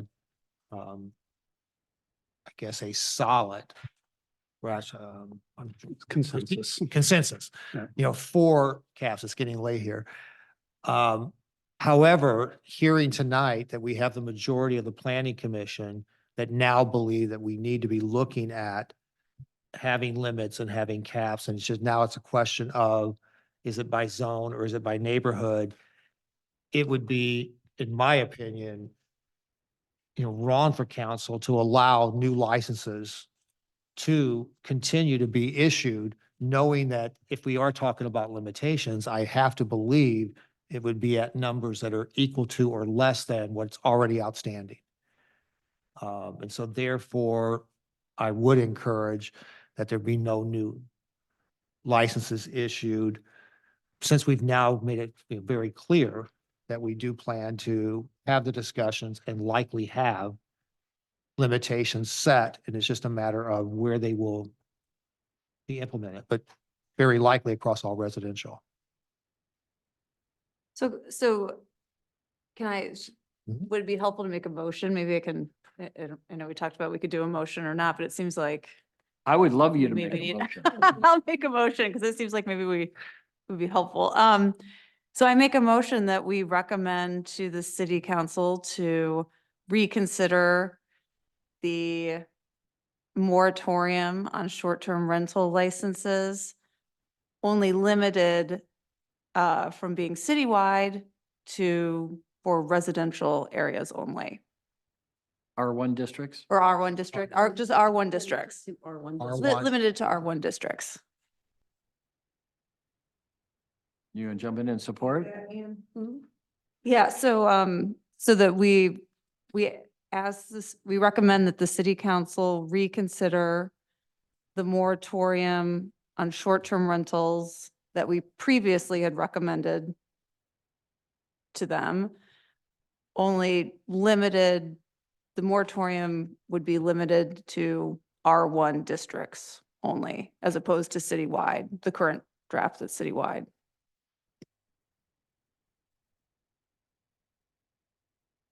Caught it, captured it. That's good. Yeah. That was good. Do we have a second? Second. We will do a roll call for this recommendation. Unless there's any, you should Oh. make sure offer some discussion opportunity, Mr. Chair, yeah. Just in case. Other anybody- discussion before, On that motion. on that motion, I'm sorry. Robert's rules. Absolutely. Only if it will it make it easier or more likely to get passed if we put a timeframe on that? And if so, how much time is it going to take to get? Now, do we need, in the original moratorium, we actually had a deadline? Yeah, time that's frame. true. Oh, we did. Yeah, they would need to update So I the, think we would have to give a time frame for the moratorium. Or not. I mean, I guess you could say that there's no new licenses issued until, recommendations are made by the planning commission, but Jake, do you have a feeling on that? I'd stick for a year or less, or until regulations are adopted by the planning commission, establishing a cap in those zones. Okay. yeah, I can't remember what language there were time restrictions, I think, in the original. Maybe we just say, and to update, update the language to reflect the passage of time or something, Yeah, I could amend the motion to say something along those lines and we could, because there was a time There was restriction. time. I too can't remember what it was. I remember it being specific to like April through a certain day. I think it was a number of months that was Right, I mentioned hate it, in it. like- So I think they would understand that the number of Okay. months would probably apply. And And certainly- like the waterfront, I mean, we came back and asked for extensions, but For some reason, I was thinking we had like a I September would think date this in wouldn't there. take a. I think it did have like a September date, because I think we said 6 Ah. months originally, but We can certainly work that out with. We- Yeah, I mean, no matter what, whatever's Interested in. yeah, whatever we come up with, we'll I mean, have to if- no, modify Jake, no a- longer on the line. I would assume if we got a report by next month, we could start to see the similarities of different neighborhoods within a zone. If we can get a parcel, the number of, what Pam was saying, the number of parcels, and then the number of short-term licenses that exist today within those the similar type of what we're calling neighborhoods. Mhm. That would allow us to at least have a discussion. Maybe by the April meeting, we have then come to a conclusion as to the numbers. The number of licenses, percentages, however you want to break it down. I personally like saying there's so many licenses allowed in a neighborhood and not a percentage, because that way you're not changing it all the time. But we could have that discussion maybe by April. Potentially have recommendation, May, public hearing, June. So we probably would need at least a 6-month, I think moratorium in the residential R1s. I would hope that we could finish it within a 6-month timeframe. I would. Mhm. I mean, I was just kind of doing a worst case scenario there of Yeah. thinking we could easily be in June or July, but that would Yeah. take us through the August meeting. 6 months sounds good to me.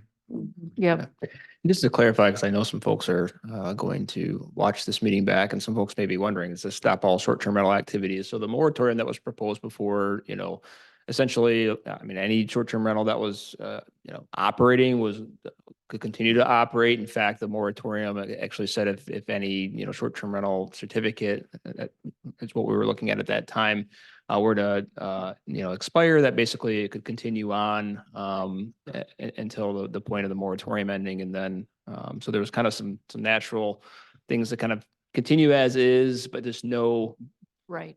brand Yeah. new certificates Yes. being issued. That's what Correct. we were looking at that time. So Hopefully that will cut down on the number of frantic phone calls you get first. thing I in the morning. anticipate tomorrow there's going to be some. So yes. Okay. So So we friendly have a amendment of- motion. friendly You want to amendment of amend 6 it? months? So I will amend it to update the recommendation to a 6-month time period, the proposed moratorium that we're recommending to city council. Bye, Jake. Bye, Jake. And I update my second. Any further discussion? And we'll do a roll call on our recommendation of the council. Anderson, Yes. Patrick, No. Broker, Yes. Clark, Yes. Gaunt, Yes. Lachey, Yes. Leland. Yes. Okay. That concludes new business communications. We just had the one letter we've already discussed that came in regards to the Wix site plan and special land use of the outdoor space. I don't have any other communication myself. The reports of officers and committees. In our kit, the last pages was the zoning administrator activity report, which I find always so useful. I don't know how you're handling all these don't enforcements that are either. coming up. And then with the new responsibilities, but thank you. Thank you for that. Is there any comments on that report or any questions for Ryan in regards to that? Um, Then, then that moves us to our last public comment. Now, on this public comment section, you can address us on anything. We would come up to the podium or raise your hand online. And limit your comments to 3 minutes, but give us your name and your address if you'd like to speak. Anyone in the room? No one in the room? Anyone online? Don't see any online. I'll close the second public comments. Commissioner comments. Anything, Bobby? No? No, a lot of hard work, a lot of progress this meeting, so thank you. Everything he said plus happy birthday. Happy birthday. Yep, ditto. Yeah, a little bit. So I voted no on the short-term rental item. There is a lot of good things in there. I hope city council takes the opportunity, and goes through each of the items, takes a look at each one and makes their decision based upon each of the merits of each item. And the other thing I have to say is, thank you from being part of the task force for the majority of 2023, and now it's moving forward. This is not an easy topic, and I do appreciate the fact that all of us are willing to be here, staff included, as well as the consultants, to try to look at it and make certain that we're doing something that fits with the city of Saugatuck and not just trying to mimic what's been done someplace else. And I think the idea of possibly limiting any new licenses is very prudent as we continue to kind of look at this, knowing that we will be more than likely putting limitations in. So hopefully the rest of the city will also feel comfortable that we are taking that additional time. Mr. Chair, if I could, it looks like Ms. Kimball raised her hand and maybe it just was, I know there weren't any quick comments in the room or maybe it just took her a second to get her hand up for public comment. I just want to I missed that, make sure Nancy. that If you would, we will go ahead and open that up at this point before we adjourn. Nancy, if you'd like to unmute. maybe she Nancy, has are you done. still there?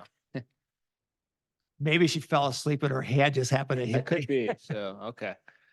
All right. All right. With that, if we have no additional comments, I will call for a motion to adjourn. So moved. So move. All those in favor? Yes. Yep. Yes. Yay. Thank you. Thank you for getting some things off of the Hi, table. the big. You have a